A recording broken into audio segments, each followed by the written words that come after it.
আপনি সুস্থ থাকতে পারবেন না। হিংসা করলে কিন্তু শরীর খুব খারাপ হয়ে যায়, বুঝলেন? হিংসা করলে কি শরীর ভালো থাকে?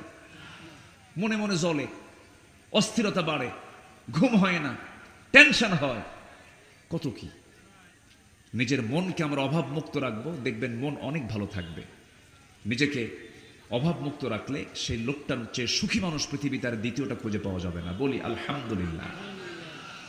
সম্মানিত ভাইয়েরা, আসুন আমরা সুন্দর করে আল্লাহর কিছু কথাগুলো শুনি। আমার আল্লাহ ইমানদার যারা বান্দা হবে তাদের কিছু চারিত্রিক গুণ কোরআনের বিভিন্ন জায়গায় খুঁটে খুঁটে আমরা বের করে আনবো। বিভিন্ন জায়গায় তিনি চারিত্রিক কিছু গুণ তিনি তুলে ধরেছেন। আমি এখান থেকে 15টা চরিত্র, ইমানদারের চরিত্র কয়টা বলবো? 15টা চরিত্র আজকে আমি একটা একটা করে একটু বলতে চাচ্ছি। ওমা তাওফীকি ইল্লা বিল্লাহ। আসুন আমরা মূল আলোচনার দিকে চলে যাই। মাহফিলে উঠেই একটা মহল আছে, একটা আলোচক গোষ্ঠী আছে, উঠেই শুধু গালাগাল শুরু করে। আসেন এরকম? আছে না? আছে। উঠেই মনে করেন শুরু হয়ে গেল শব্দ বোমা। কি বোমা? শব্দ বোমা। এমন জোরে চিৎকার, হুঙ্কার, মানে তাবু টাবু ফেটে শেষ হয়ে যায়। না, আমরা মাহফিলের জায়গায় রাখবো, জনসভাকে জনসভার জায়গায় রাখবো। কি আসতে কোন কেন? জনসভা, সেখানে একরকম মেজাজ কাজ করে, আর তাফসীর মাহফিলে আরেক রকম মেজাজ সৃষ্টি করা দরকার। জাতিকে কোরআনের মূল তথ্য, মূল মেসেজ দেওয়া দরকার। মূল মেসেজ দেওয়ার জন্য চিৎকার করা লাগে না। মাহফিলে একটা ভাবগম্ভীর পরিবেশ সৃষ্টি দরকার। কিছু কিছু আলোচক আছেন, আলোচনার ভিতরে এত হাসি যেন একটা রঙ্গমঞ্চ বানিয়ে ফেলেন মাহফিলটাকে। আসতে কোন কেন? হাসির ঠেলায় পেটের চামড়া ব্যথা হয়ে যায়।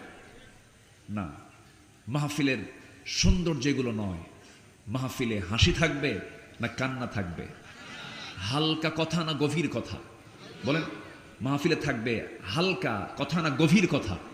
গভীর কথা থাকবে, যেন দিল আসর করে, দিলে প্রভাব সৃষ্টি করে, আখিরাতের চিত্র যেন বান্দার মধ্যে যেন চিত্রায়িত হয়ে যায়, পরকাল ভীতি যেন চলে আসে। এগুলো হচ্ছে মাহফিলের আলোচনার বৈশিষ্ট্য থাকা উচিত। আলোচকদেরকে এগুলো বোঝারও তৌফিক দান করুন, জোরে বলি আমিন। সাতক্ষীরাতে অনেক আলোচক আছে, নামের শেষে শুধু জিহাদি। নাম কি? জিহাদি। আমি বলছি না এটা খারাপ কিছু, মানে উনি এসেই শুরু হয়ে গেল, নামই তো জিহাদি।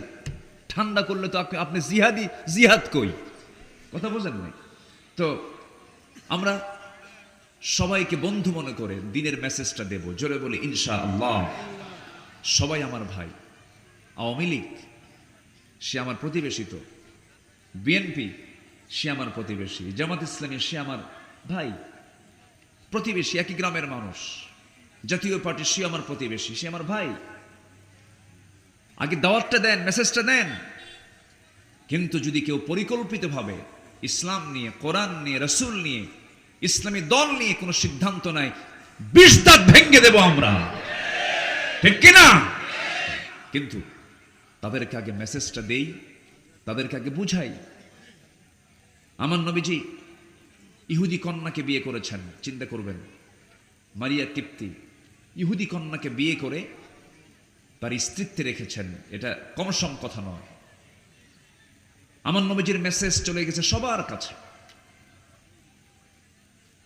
আমার নবীজি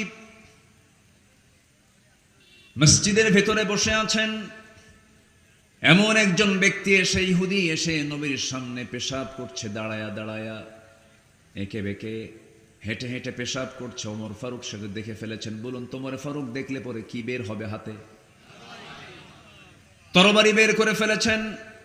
আমার রাসূলকে লক্ষ্য করে বলছেন, ইয়া রাসূলুল্লাহ, এত বড় বেয়াদব এখনো বেঁচে আছে, এটা আমার কাছে আশ্চর্য মনে হচ্ছে। শুধু আপনি অর্ডার দেন, সাইজ করি।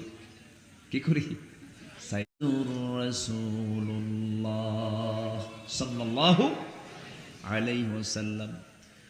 নবী একজন ইহুদির কাছ থেকে কিছু কর্জ নিয়েছিলেন, ঋণ নিয়েছিলেন। ঋণ পরিশোধের নির্দিষ্ট দিন আসার আগেই নবীর কাছে এসে অযাচিত ভাষায় কথা বলছিল, আজে বাজে কথা বলছিল। এমনকি বর্ণনায় পাওয়া যায় নবীজির গায়ের চাদর একটু টান মেরেছিল, একটু ছিলে গিয়েছিল, ঘাড়ের চামড়া একটু ছিলে গিয়েছিল। সাইয়েদনা ওমর ফারুক এই চিত্র দেখা মাত্রই তরবারি বের করলেন। আবদুহু ওয়া রাসূলুহু, হেদায়েতের মালিক কে? আসতে বলবেন না কে? আল্লাহ। এই জন্য ইমানদারের ব্যবহার হবে নরমাল নাই স্পেশাল। নরমাল। সবাই মিথ্যা কথা কয়, এটা নরমাল। আর ইমানদার কি মিথ্যা কথা বলবে? তাহলে বান্দা হতে হবে, জান্নাত পেতে হলে কি নরমাল বান্দা জান্নাত পাবে না স্পেশাল বান্দা জান্নাত পাবে? ইমানদার কি নরমাল বান্দা নি স্পেশাল বান্দা? ইমানদার যারা তারা কি স্পেশাল, বিশেষ বান্দা, তারা বিশেষ বান্দা। তো বিশেষ বান্দা হওয়ার জন্য বিশেষ চরিত্র দরকার। বিশেষ কি দরকার? চরিত্র দরকার। মিথ্যা কথা প্রায় লোকই বলে, কিন্তু ইমানদার মিথ্যা কথা বলতে পারে না। গীবত নরমাল প্রায় করতে পারে, কিন্তু ইমানদারের মুখ থেকে কখনো গীবতের চর্চা বের হতে পারে না। আমরা কি নরমাল হব না স্পেশাল হব? বলে নরমাল হব না স্পেশাল হব? স্পেশাল বান্দা হব। স্পেশালদের জন্যই জান্নাত, তাছাড়া কেউ জান্নাত পাবে না। জান্নাত কয়টা বলেন তো? হ্যাঁ, একটু জোরে বলেন, জান্নাত কয়টা বলেন? কয়টা? জাহান্নাম 7টা। জাহান্নাম 7টা। জাহান্নামে লোক বেশি না জান্নাতে লোক বেশি? হ্যাঁ, জাহান্নামে। বলেন কোথায় লোক বেশি? জাহান্নামে লোক বেশি, জান্নাতে লোক কম। তাহলে স্পেশাল বান্দা বেশি হবে না কম হবে? সাইয়েদনা ওমর ফারুক মাঝে মাঝে দোয়া করতেন, আয় আল্লাহ তাআলা, তুমি আমাকে অল্প সংখ্যক লোকের কাতারে শামিল করে নিও। তার এই দোয়ার মাহাত্ম্য অনেকেই বোঝে নাই, বলে ফেললো ওমর ফারুক এমন দোয়া করেন কেন? সঙ্গে সঙ্গে কেঁদে কেঁদে বলছেন, ওয়ালাকিন্না আকসারান নাসি লা ইয়ালামুন, অধিকাংশ লোক তো বোঝে না, অধিকাংশ লোক তো শয়তানের পথেই পরিচালিত হয়। এই জন্য কম সংখ্যক লোকগুলো জান্নাত পাবে। আমি আল্লাহর কাছে বলি, আল্লাহ আমাকে কম সংখ্যক লোকের কাতারে শামিল করো, যেন আমি তাদেরকে নিয়ে জান্নাতে যেতে পারি। জোরে কোন সুবহানাল্লাহ। তাদের সাথে যেন জান্নাতে যেতে পারি। আমার বন্ধুগণ, এই জন্য চরিত্রকে সুন্দর করা দরকার। সবাই মিথ্যা বলবে, ইমানদার মিথ্যা বলবে না। সবাই মিথ্যা সাক্ষী দেবে, ইমানদার মিথ্যা সাক্ষী দেবে না। সবাই ঘুষের সঙ্গে নিজেকে জড়াবে, সবাই জেনার সঙ্গে জড়াবে, কিন্তু ইমানদার এগুলোর সঙ্গে জড়াবে না। ইমানদারের চরিত্র কেমন থাকা দরকার? গোটা কোরআন একটু ঘেটে ঘেটে খুঁজে খুঁজে বের করেছে। 15টা গুণ আমরা অর্জন করব। আশা করা যায় 15টা গুণ থাকবে যার, জান্নাত হবে তার। জোরে বলি সুবহানাল্লাহ। একটাও কি বলেছি? তাহলে কি ওয়াজ কি শুরু হচ্ছে না? শুরু হচ্ছে। প্রস্তুতি আছে তো সবার? থাকার প্রস্তুতি আছে তো ইনশাআল্লাহ? আচ্ছা, আল্লাহ কবুল করুন। জোরে বলি আমিন। আমাকে যারা শোনেন, আমি নগণ্য, আমার এলেম কালাম তেমন, আমাকে যারা শোনেন, আমার প্রায় 26 বছর এই মাহফিল অঙ্গনে আমি কাজ করছি। আমি চেষ্টা করি আমার কথার ভিতরে আজে বাজে কোনো কথা না নিয়ে আসা। আমি কখনো মাহফিলে আমার কোনো প্রসঙ্গ নিয়ে আমি কথা সহজে বলি না, খুব রেয়ার। হয়তো কোনো মেসাল দিতে নিয়ে যখন কোনো আলোচকের মুখ থেকে আমিত্ব প্রকাশ পাবে, তখনই তার মধ্যে নানা ভুলভাল বের হয়ে যাবে। ঠিক কিনা বলে? যেরকম ছেলেরা বলল আমাদেরকে কোটা সংস্কার চাই, কোটাকে সংস্কার করতে হবে, কোটা নিয়ে আন্দোলন হলো। শেষ পর্যন্ত জবাব আসলো, একটা শীর্ষ পদ থেকে জবাব আসলো যে কোটা বাতিল যদি হয়, রাজাকারের নাতিপুতিরা চাকরি পাবে। বলেন তো, এই যে কথাটা, এর মধ্যে কি আমিত্ব আছে কিনা বলেন? অহংকার আছে কিনা বলেন? অহংকার আছে না নাই? আচ্ছা, আমি বঙ্গবন্ধুর কন্যা, অমক তমক, মনে হয় দেশটা তারা ভেবেছিলেন তাদের পৈতৃক সম্পত্তি। আসতে কোন কেন? যা মনে করেছেন তাই করতে চাইছেন, কিন্তু না। আমিত্ব, অহংকার যখন কারো ভিতরে ঢুকে পড়বে, ভাববেন যে তার পতন খুব নিকটবর্তী। এই জন্য অহংকার নিয়ে আসা যাবে না। আমরা উদার হব। জোরে বলি ইনশাআল্লাহ। রাস্তার ফকির ও কার বান্দা? আসতে বলবেন না, কার বান্দা? ফকিরকে ফকির ভেবে আন্ডার এস্টিমেট করবেন না, আপনি ইমানদার হতে পারবেন না। আল্লাহ তাআলা কাকে কেমন করে কবুল করবেন বলা বড় মুশকিল। ওয়ালা তুসাইর খাদ্দাকা লিন-নাসি ওয়ালা তামশি ফিল আরদি মারহা। মানুষকে এড়িয়ে যেও না, মানুষকে আন্ডার এস্টিমেট করো না। সম্পদের আধিক্য দেখে একজনকে দাম দিবা, সম্পদ কম, গরিব মানুষ রিক্সা চালায়, ভ্যান চালায়, তুমি তাকে কম গুরুত্ব দিবা না। না, ইমানদারের চোখে সেই লোকটা ওই ধনী লোকটার মধ্যে তফাৎ নাই, বরঞ্চ ইমানদার ব্যক্তিকে প্রাধান্য দেবে। জোরে বলি সুবহানাল্লাহ। আমার নবীজি একদিন বসে আছেন, কাফের মুশরিকরা, দামি দামি নেতাগুলো, সমাজে তাদের বিশাল মর্যাদা, ওই কুরাইশদের বড় বড় লিডারগুলো নবীর সামনে এসে যখন বসে পড়েছে, আমার নবীর সামনে একজন অন্ধ সাহাবী, কি সাহাবী বলেন? অন্ধ সাহাবী নবীর সামনে এসে কথা বলতে চান। আমার নবীজি ওই কাফেরদেরকে বেশি প্রাধান্য দিচ্ছিলেন, গুরুত্ব দিচ্ছিলেন। আল্লাহ তাআলা সঙ্গে সঙ্গে আয়াত নাজিল করে রাসূলকে জানিয়ে দিচ্ছেন, আবাসা ওয়া তাওয়াল্লা আন জাআহুল আ'মা ওয়া মা ইউদরিকা লাআল্লাহু ইয়াযাক্কা। জোরে বলি আল্লাহু আকবার। ওই অন্ধ লোকটা আপনার সামনে আসলো, সে আমার কাছে বেশি দামি। আমার আল্লাহর কাছে কোনো বংশ, কোনো সম্পদ, কোনো নেতা, কোনো মন্ত্রী, কোনো গোত্র নেতা আল্লাহর কাছে দামি নয়। কোনো ধলা, কোনো সুন্দর চেহারা আমার আল্লাহর কাছে সবচেয়ে দামি নয়। আল্লাহর কাছে কে দামি? ইয়া আইয়ুহান নাসু ইন্না খালাকনাকুম মিন যাকারিন ওয়া উনসা وجعلناكم شعوبا وقبائل لتعارفوا إن أكرمكم عند الله أتقاكم। জোরে বলুন আল্লাহু আকবার। আমি তোমাদেরকে এক নর এবং এক নারী থেকে সৃষ্টি করেছি, আদম হাওয়া থেকে বিভিন্ন গোত্রে ভাগ করেছি, ভাষা দিয়েছি, বর্ণ দিয়েছি, যেন তোমরা একে অপরকে চিনতে পারো। তবে আমার কাছে সেই লোকটাই সবচেয়ে বেশি দামি, সবচেয়ে বেশি সম্মানিত, যে বান্দা আমি আল্লাহ আমাকে বেশি ভয় করে। জোরে বলি সুবহানাল্লাহ। আমরা বেশি মহব্বত করব কাকে? আসতে বলবেন না, কাকে? জোরে বলেন কাকে? আমার বন্ধু এক নাম্বার কে? আল্লাহ তাআলা। এই জন্য আমার বন্ধুগণ, সে আল্লাহর পরামর্শ আমরা নেব। আল্লাহ বলছেন এই গুণগুলো নিয়ে আসো। কি গুণ নিয়ে আসবে? সূরা হাসাবের শেষ দিক থেকে আমি তেলাওয়াত দিয়ে শুরু করেছি। মহান রব্বুল আলামিন বলেন, ইয়া আইয়ুহাল্লাযীনা আমানু তাকুল্লাহা ওয়া কুলু কাওলান সাদীদা يصلح لكم أعمالكم ويغفر لكم ذنوبكم ومن يطع الله ورسوله فقد فاز فوزا عظيما. জোরে বলুন আল্লাহু আকবার। সূরাতুল আহজাব আয়াত নম্বর ৭০। মহান রব্বুল আলামিন ঈমানদারকে লক্ষ্য করে বলছেন, ঈমানদারেরা তোমরা আল্লাহকে বেশি করে ভয় করো এবং তোমরা যখন কথা বলতে যাবে সাবধান হয়ে কথা বলবে। ওয়াকুলু লিন-নাসি হুসনা ওয়াকুলু কাওলান সাদীদা। সুন্দর করে কথা বলো, সোজা সাপটা কথা বলো, পেঁচ লাগায় কোনো কথা বলো না। সমাজে পেচুক কথা বলে এমন কিছু লোক আছে না নাই বলেন? ওদের মধ্যে কোনোদিন স্পষ্ট কথা খুঁজে পাওয়া যায় না। ভাই তুমি কি কলারোয়া যাবা? কাজ তো বহু, এই ওই ওই ওই ওই যাবে কিনা উত্তর পাওয়া যায় না, আছে কিনা বলেন? কিন্তু সরল লোক যারা এক কথায় কথা শেষ করে দেয়, সোজা সাপটা কথা আল্লাহ রাব্বুল আলামিন বলতে বলেছেন, প্যাঁচমুচ না করে সোজা সাপটা কথা বলো, হক কথা বলো, সোজা কথা বলো, সুন্দর করে কথা বলো, প্যাঁচ লাগায় কথা বলতে যেও না। আল্লাহ রাব্বুল আলামিন সত্য কথা বললে পরে তার পুরস্কারের ঘোষণাও তিনি সঙ্গে সঙ্গে দিয়েছেন।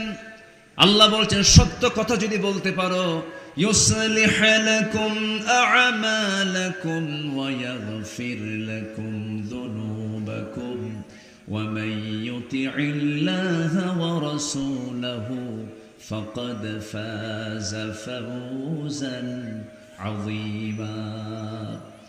সত্য কথা যদি তোমার জিহ্বা থেকে বের হয়, তোমার জীবন অর্জিত যত আমল তুমি করেছো, আমলগুলো যদি কোনো বেঠিক হয়ে থাকে, যদি কোনো সমস্যা হয়ে থাকে, আমি আল্লাহ রাব্বুল আলামিন নিজ গুণে তোমার ভুল আমলগুলো আমি আল্লাহ ঠিকঠাক করে তোমার আমলগুলো আমি জান্নাতের উপযোগী করবো। যেরকম সুবহানাল্লাহ, জান্নাতের কারণ বানায় দেব এবং তোমার জীবনে যত তুমি গুনাহ করেছো সমস্ত গুনাহগুলো মাফ করে দেব।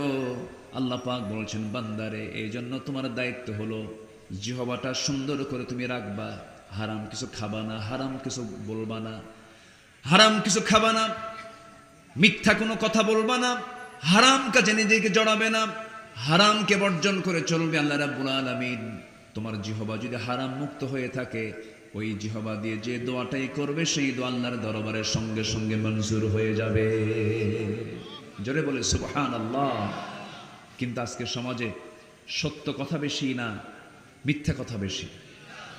যদি বলি মিথ্যার দিক থেকে সবচেয়ে বেশি মিথ্যা কথা বলে এ দেশের কোন শ্রেণীর মানুষ বলেন? কারা বেশি মিথ্যা কথা বলে একটু বলেন না? শিক্ষকরা নাকি? কারা কারা বেশি মিথ্যা কথা বলে? আমি কিন্তু বলি নাই। এমন নাম, এমন লোকের নাম নিলেন, এ তো বেকায়দা। শুনছেন শুনছেন কি আপনারা? কারা কারা বেশি মিথ্যা কথা বলে?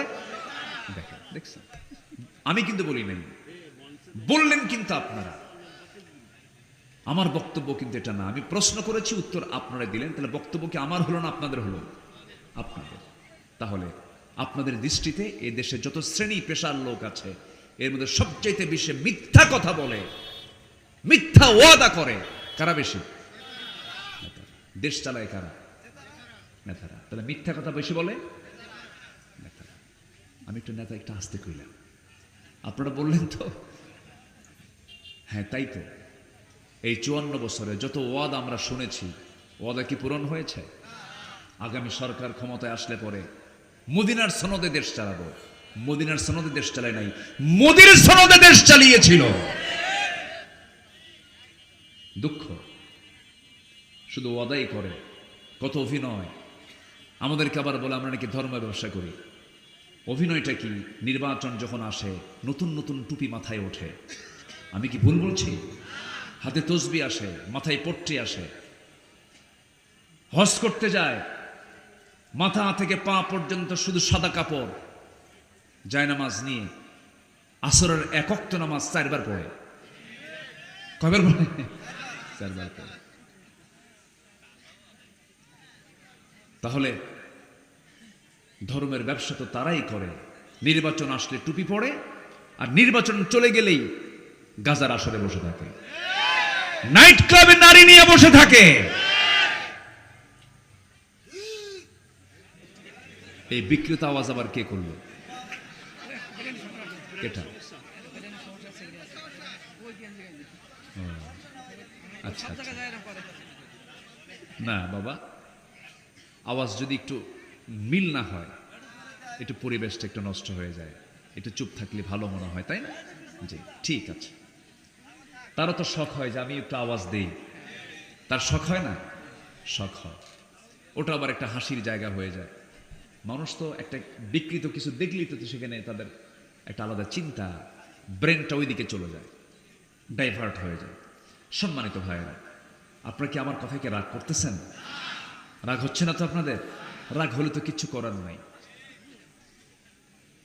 সব তো দেখলাম। আইয়ুবের শাসন, বুড়া চাচারা দেখেন নাই? আইয়ুব করেছে শাসন, মুজিব দিয়েছেন ভাষণ, জিয়া কেটেছেন খাল, আর আমাদের চাচা এরশাদের তাল বেতাল। সব তো দেখলাম, সব দেখা শেষ। আগামীর দেশ আমরা দেখতে চাই আল কোরআনের বাংলাদেশ। রাজি আছেন কারা কারা? হাত উঁচু করে দেখান মুসলমান।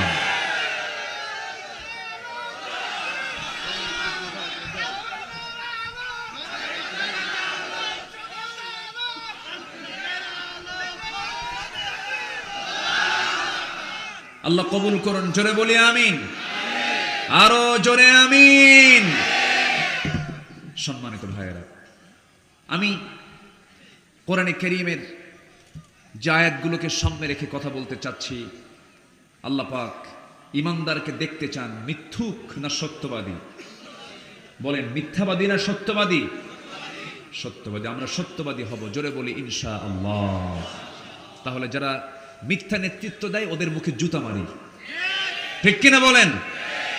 ওদের নেতৃত্ব আর আমরা দেখতে চাই না। আমরা বিরক্ত, আমরা অতিষ্ঠ, আমরা ধোঁকা খেয়েছি অনেক, আমরা মজলুম হয়েছে অনেক।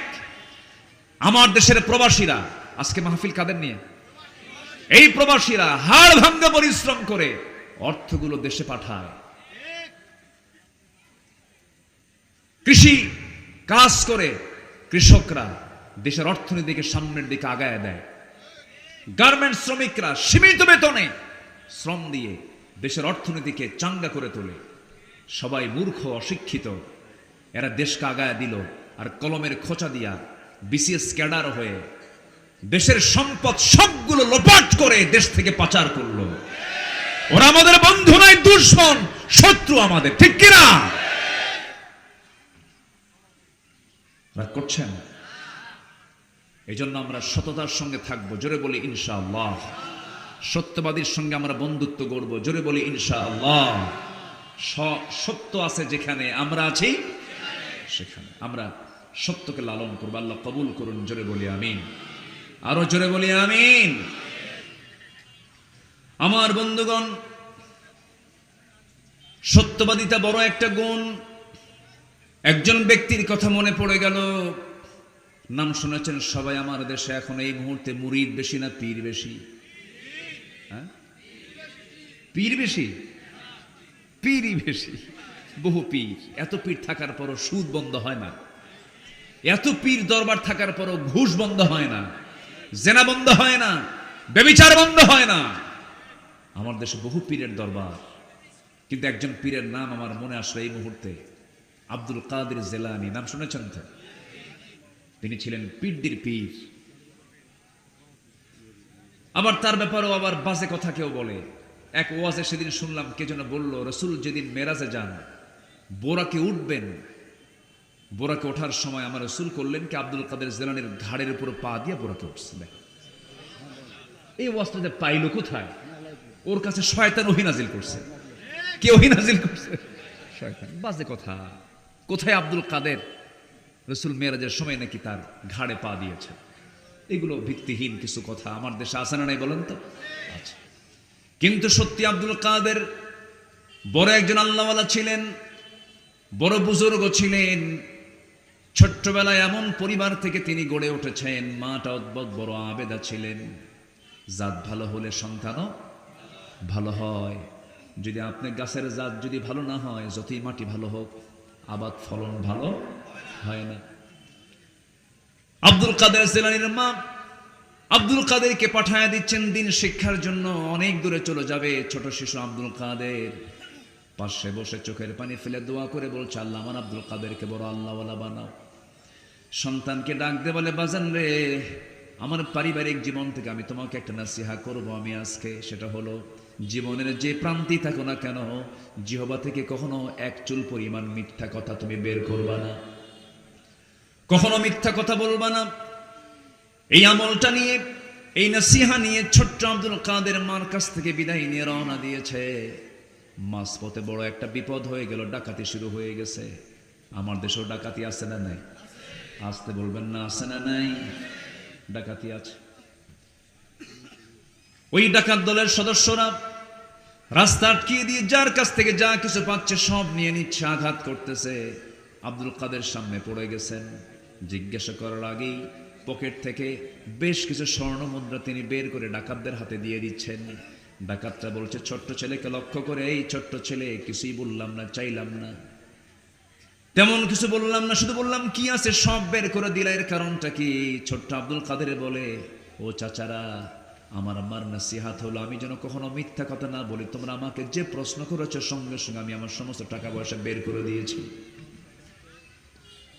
ডাকাতদের চোখে পানি চলে এলো, তীব্র প্রতিক্রিয়া সৃষ্টি হয়ে গেল। চোখের পানি ফেলতে ফেলতে বলছে, হারে, আমাদের জীবনের মোড়টা চেঞ্জ করে দিয়েছে ছোট্ট তুমি আব্দুল কাদের।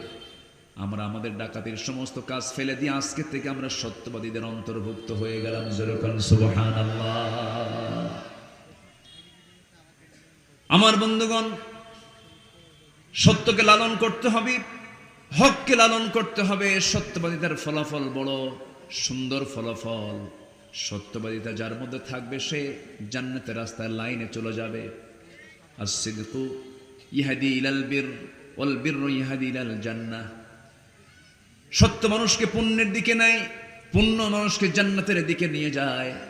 আর মিথ্যা এমন একটা জিনিস, মিথ্যা সব জ্বলে পড়ে সারখার করে দেয়। মিথ্যার কাছে আমরা যাব না।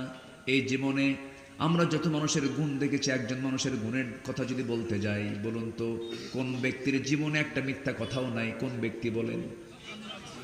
মুহাম্মদ সাল্লাল্লাহু। তিনি কি একটা মিথ্যা কথা বলেছেন কখনো? তিনি কি শাসন করেন নাই? তিনি কি দেশ চালান নাই? তিনি কি রাষ্ট্র চালান নাই? তিনি কি সমাজ চালান নাই? তিনি কি আইন বিচার করেন নাই? সবই করেছেন। মিথ্যা দিয়া না সত্য দিয়া?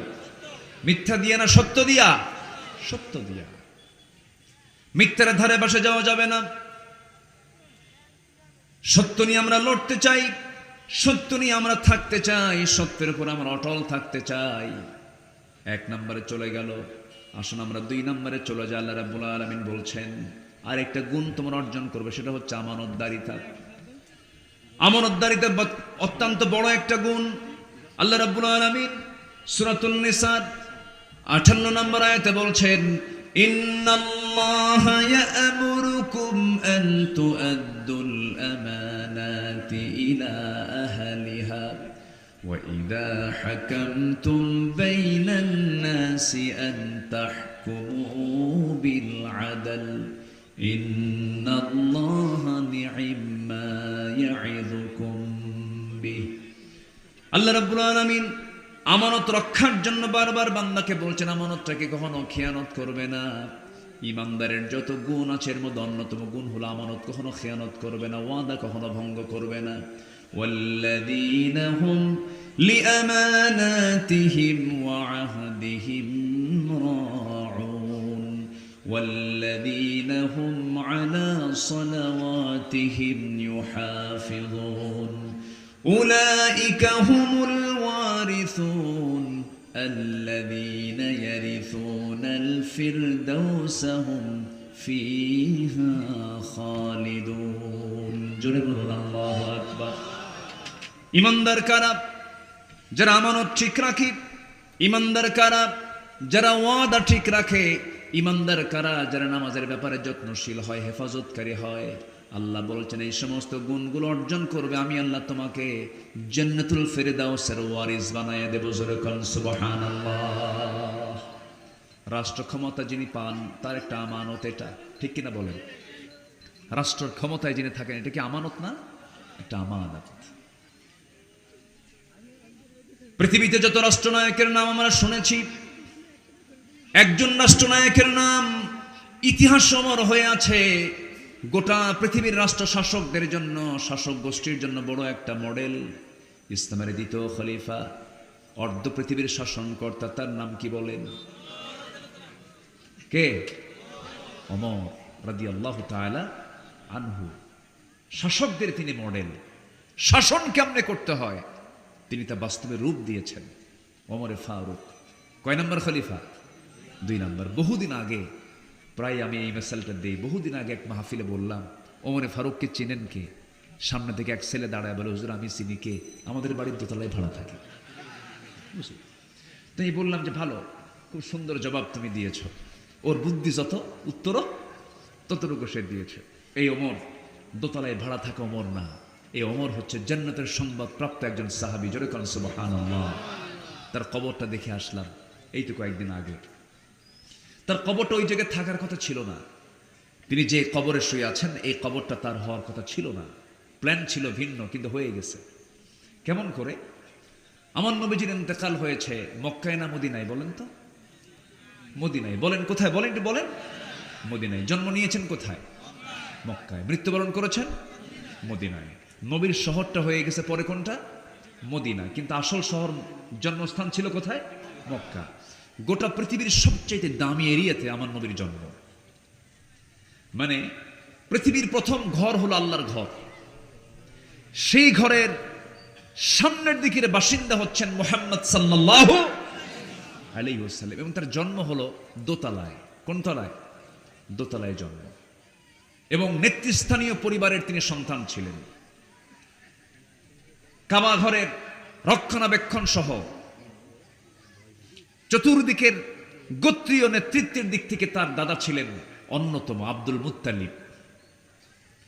ধনী পরিবারের শাসক গোষ্ঠীর নেতৃস্থানীয় একটা গোষ্ঠীতে তার জন্ম হয়েছিল, বিখ্যাত কোরাইশ বংশে তার জন্ম ছিল। এবং পৃথিবীর সবচেয়ে দামি একটা প্লেসে তার জন্ম। মক্কা গেলে টের পাবেন, যারা মক্কা গিয়েছেন তারা বোঝেন যে হ্যাঁ, এই জায়গায় আমার নবীজির জন্মস্থান। রসুল কিন্তু গ্রামীণ জনপদের লোক ছিলেন না, রসুল ছিলেন টাউন, একদম মেইন একটা জনপদের তিনি মানুষ ছিলেন। যেরকম আল্লাহু আকবার, মক্কা মুকাররমার একদম হারাম আল কাবাতুল মুশাররাফা, এই কাবার ঠিক দরজার ঠিক বরাবর পূর্ব দিকের বাসিন্দা তিনি। আমার নবীজি জন্ম নেন যে সময়, সে সময় ওই কাবা ঘরের ভিতরে ফাঁকা ছিল না মূর্তি ছিল? বলেন, ফাঁকা ছিল না মূর্তি ছিল? মূর্তি দিয়ে ভরা। পৌত্তলিকতার প্রীতি ছিল তাদের মধ্যে প্রবল ভাবে। আমার নবীজির জন্ম হলো, জন্মের একটা ব্যাখ্যা আমার নবীর আপন চাচা আবু তালেব একদিন বলছে, মুহাম্মদ ভাতিজা, আমি তোমার জন্মের পর কিছু জিনিস দেখেছি, কিছু বিষয় লক্ষ্য করেছি, এটা সত্য না মিথ্যা আমি কি বলবো? মুহাম্মদ তুমি কি বলতে পারবে? চাচা বলেন তো। নবুয়তের পর আবু তালেব বলেন, মুহাম্মদ শোনো, তুমি যেদিন জন্ম নাও, জন্ম নেওয়ার ঠিক 3 দিন পর আমি তোমাকে দেখার জন্য তোমাদের বাড়িতে চলে গেলাম। বাড়িতে যাওয়ার পরে দেখি তোমার মা কান্নায় ভেঙ্গে পড়ছে, তোমার মা তোমাকে কোলে নেয় না, তুমি একাকী চাঁদনি আকাশের নিচে বসে শুয়ে আছো। চাঁদনি আকাশের নিচে তুমি একা একা শুয়ে আছো, তোমার পাশে কেউ নাই, তোমার মার চোখে পানি, তোমার মা কান্নাকাটি করে। তোমার মা তার স্বামীকে হারিয়েছেন, স্বামীর বিরহ তাকে কষ্ট দিচ্ছে। আমি এই যে লক্ষ্য করলাম, কিন্তু লক্ষ্য করে দেখছি আর একটা বিষয়, সেটা হলো তুমি যখন একাকে শুয়েছিলা সেই সময় আকাশের চাঁদের দিকে তুমি তাকায় তাকায় কি যেন গুনগুন করে কথা বলছো। তোমার ডান হাত যদি একটু ডান দিকে নড়ে যায়, আমি দেখতে পেলাম চাঁদটাও ডান দিকে নড়ে যায়। তুমি যখন তোমার 2টা হাত যখন বাম দিকে নাও, চাঁদটাও বাম দিকে চলে যায়। আবার যখন তুমি তোমার হাতটা নিয়ে নিচের দিকে নেমে আসো, চাঁদটা তোমার কাছাকাছি চলে আসে, তোমার হাতও নড়ে, চাঁদও নড়ে আকাশের। আমি কি ভুল দেখেছি না ঠিক দেখেছি? আমাকে বলো তো মুহাম্মদ। আমার নবীজি বাল্য জীবনের স্মৃতিচারণ করে বলছেন, চাচা আপনি সেই রাত্রে যা দেখেছেন 100% সত্য দেখেছেন। জন্মের পূর্বে আমি আমার বাবাকে হারিয়েছি, আমার মা হলেন বিধবা নারী। আমি যখন ভূমিষ্ঠ হলাম, আমি সন্তান হয়ে পৃথিবীতে যখন জন্ম নিলাম, আমার মার বড় শখ ছিল সন্তানরা স্বামীর কোলে উঠায় দেব, স্বামী তো নাই। আমাকে দেখেন বারবার স্বামীর কথা মনে হয়ে যায়, কান্নাকাটির পরিমাণ বেশি হয়ে যায়, এই জন্য আমার মা আমাকে কোলে নিতে পারছিলেন না, আমাকে একাকী রেখে দিয়েছেন। আমার যেন কোনো প্রকার কষ্ট না হয় সেই জন্য মহান রব্বুল আলামিন ওই রাত্রগুলোর জন্য আকাশের চাঁদনি রাতকে আল্লাহ রব্বুল আলামিন আমার জন্য পুতুল বানায় দিয়েছিলেন, আমার জন্য খেলনা বানিয়ে দিয়েছিলেন। আমি যখন একাকী রাত যাপন করছিলাম, আকাশের চাঁদটা আল্লাহ পাক আমার জন্য খেলনা বানাইছিলেন। জোরে বলেন সুবহানাল্লাহ। বিশ্বনবীর দাম কত! সেই জন্ম নেওয়া রাসূল মক্কায় জন্ম নিয়ে মৃত্যুবরণ করলেন কোন নগরে গিয়ে? মদিনায় গিয়ে। মদিনার সেই আম্মা জান আয়েশার ঘরেই তার দাফন হয়েছে। জান্নাতুল বাকি আমরা বলি, আসলে জান্নাতুল বাকি না, ওটার নাম হচ্ছে বাকিউল গারকাত, মাকবারাতু বাকি মানে বাকি গোরস্থান। সেখানে প্রায় 10,000 সাহাবী সেখানে শুয়ে আছেন। কত হাজার? 10,000 সাহাবী। এখনো সেই গোরস্থানটা, কবরস্থানটা এখনো আছে। আমার নবীজির যেখানেই তার মৃত্যু হয়েছে, তার মৃত্যু হয়েছে একজন স্ত্রীর ঘরে। সেই স্ত্রীর নাম কি বলুন তো? আম্মা জান আয়েশার ঘরে তার ইন্তেকাল হয়েছে। আমি এই তো 10-12 দিন আগে আল্লাহ পাক ওই জায়গাগুলো আমাকে সফর করার তৌফিক দিয়েছেন, বহুবার গিয়েছি। এবারের সফরটা একটু ভিন্ন হয়েছে আমার, একটু বলবো, কথা বলবো, একটু ভিন্ন হয়েছে। কেন জানেন? আমি গিয়েছি এর আগে আমার রাসূল বলেছেন, আমার ঘর এবং আমার ওই মিম্বার, মা বাইনা বাইতি ওয়া মিম্বারি রাওদাতুম মিন রিয়াদিল জান্নাহ, আমার ঘর এবং ওই হলো জান্নাতের টুকরা। এত আস্তে সুবহানাল্লাহ বললেন, একটু জোরে বলেন, আর একটু জোরে বলেন। সবার কি যাওয়ার শখ হয়? সবাই কি যাবেন না ইনশাআল্লাহ? যাওয়ার জন্য নিয়ত দরকার না টাকা দরকার? যাওয়ার জন্য টাকা দরকার না নিয়ত দরকার? টাকা থাকলে যাওয়া যায় না, নিয়ত থাকতে হয়, তাহলে যাওয়া যায়। এক ভরি স্বর্ণের দাম হলো এখন 2 লক্ষ টাকা, এক ভরি। তাহলে একটা মহিলা একটা স্ত্রীর গায়ে যদি আপনি ভরায় দিতে চান, মিনিমাম বলেন তো কানের, গলার আর হাতের যদি মিলায় দিতে চান, তাহলে কয় ভরি লাগে? মিনিমাম 2-2.5 ভরি, 3 ভরির নিচে না। আপনি আপনার বউকে আগে সাজাচ্ছেন, সাজান, সমস্যা নাই। সেখান থেকে এক ভরি একটু কমালেই 2 লাখ টাকা ভরি হলো সোনা। আর আমার রাসূলের সোনার মদিনায় যেতে মাত্র লাগে 1.5 লাখ টাকা। একটু প্ল্যান করলে করা যায়, অসম্ভবকে সম্ভব করা যায় যদি সাহায্য কার থাকে? কার থাকে? আল্লাহর থাকে। এক রিক্সাওয়ালা, আপনাদের মেবি এই যশোর বেল্টে তার বাড়ি। 2017 সালে আমি গিয়েছিলাম, তো সেই সময় এক ভক্ত আমার, উনি দৌড় মেরে এসে আমাকে জড়িয়ে ধরে বলে, হুজুর আমি দেশে রিক্সা চালাই। তো আপনি হজে আসলেন কেমনে? তাও হজে গেছে। আপনি হজে আসলেন কেমনে? হুজুর 15 বছর আমি রিক্সা চালাই, প্রত্যেকটা দিন 20 টাকা, 25 টাকা, 30 টাকা করে জমা করে করে করে টাকা জমা হওয়া মাত্রই আমি হজের জন্য জমা দিয়েছি, হজে চলে আসছে। তাহলে বলেন তো টাকা দরকার না নিয়ত দরকার? নিয়ত দরকার। তো আমার নবীজির কবরটা হচ্ছে আম্মাজান আয়েশা সিদ্দিকার ঘর। সেখানে তিনি শুয়ে আছেন। তিনি ইন্তেকাল করলেন। ইন্তেকাল করার পর খেলাফতের দায়িত্ব গ্রহণ করলেন প্রথম খলিফা আবু বকর সিদ্দিক রাদিয়াল্লাহু তাআলা আনহু। দায়িত্ব গ্রহণ করলেন। দায়িত্ব গ্রহণ করার পরে 2টা বছর চলে গেল। তিনিও নবীর মতোই বাড়িতেই তিনি ইন্তেকাল করলেন, দুনিয়া থেকে বিদায় নিলেন। আম্মাজান আয়েশা সিদ্দিকা বললেন, আমার বাবা আমার নবীর কবরের পাশেই থাকবেন, আমার নবীর সঙ্গেই তিনি ঘুমাবেন, অর্থাৎ আম্মাজান আয়েশার ঘরেই তিনি থাকবেন। আমার নবীর পাশেই তাকে কবরস্থ করা হলো। কবরস্থ করার পরে আম্মাজান আয়েশা সিদ্দিকার সারা জীবনের স্বপ্ন ছিল, আমার যখন মৃত্যু হবে আমি আমার এই ঘরেই নবীর সঙ্গে আমি ঘুমাবো। এটাই তার নিয়ত ছিল। কিন্তু দ্বিতীয় খলিফা ওমর ফারুক রাদিয়াল্লাহু তাআলা আনহু প্রায় প্রায় তিনি একটা দোয়া করতেন, আল্লাহুম্মা রযুকনি শাহাদাতান ফি সাবিলিক ওয়াজআল মাউতি ফি বালাদি রাসূলিক।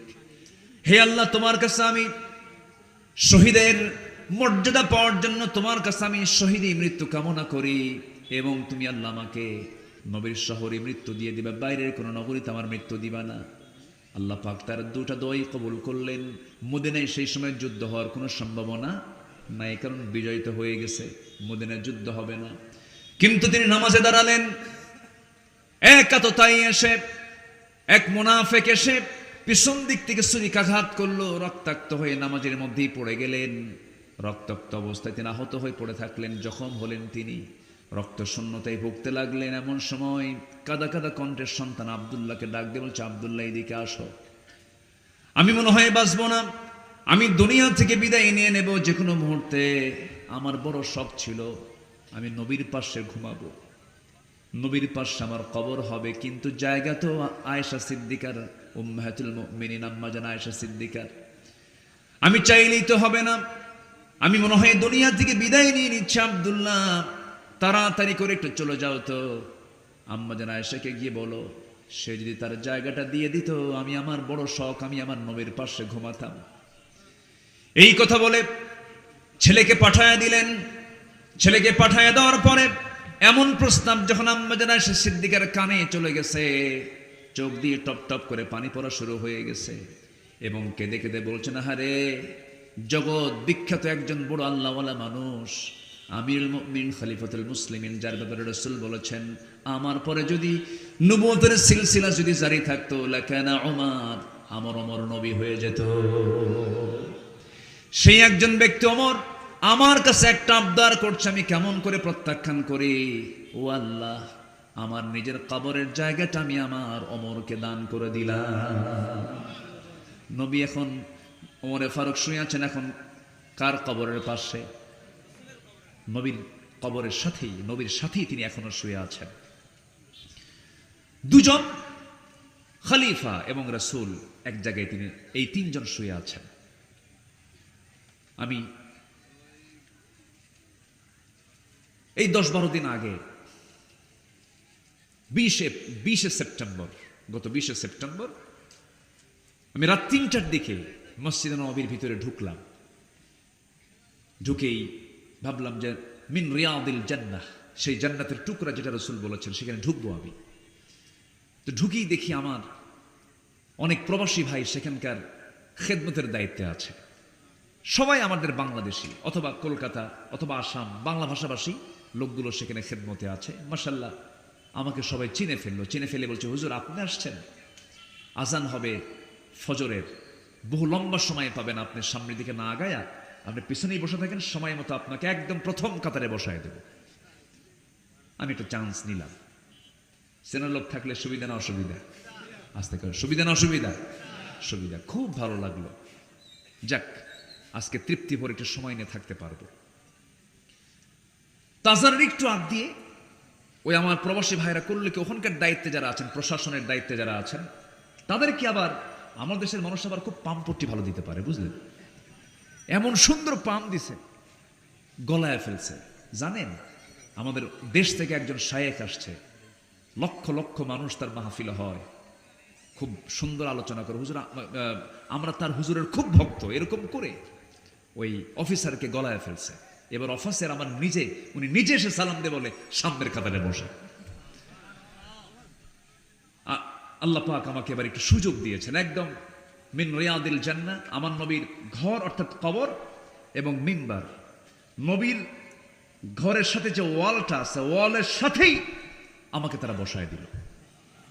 প্রথম কাতারে বসলাম, শুধু জাস্ট সামনে ফাঁকা, ওটা হচ্ছে ইমামের কাতার। ইমামের কাতারে কি আর কেউ দাঁড়ায়? দাঁড়ায় না। বসে থাকলাম। আমি যে দোয়াটা করেছি ওই জায়গায়, 1 নম্বর দোয়া হলো, আল্লাহ পৃথিবীতে যে মুসলমানগুলো না খেয়ে আছে, আল্লাহ খাবারের ব্যবস্থাটা করে দাও।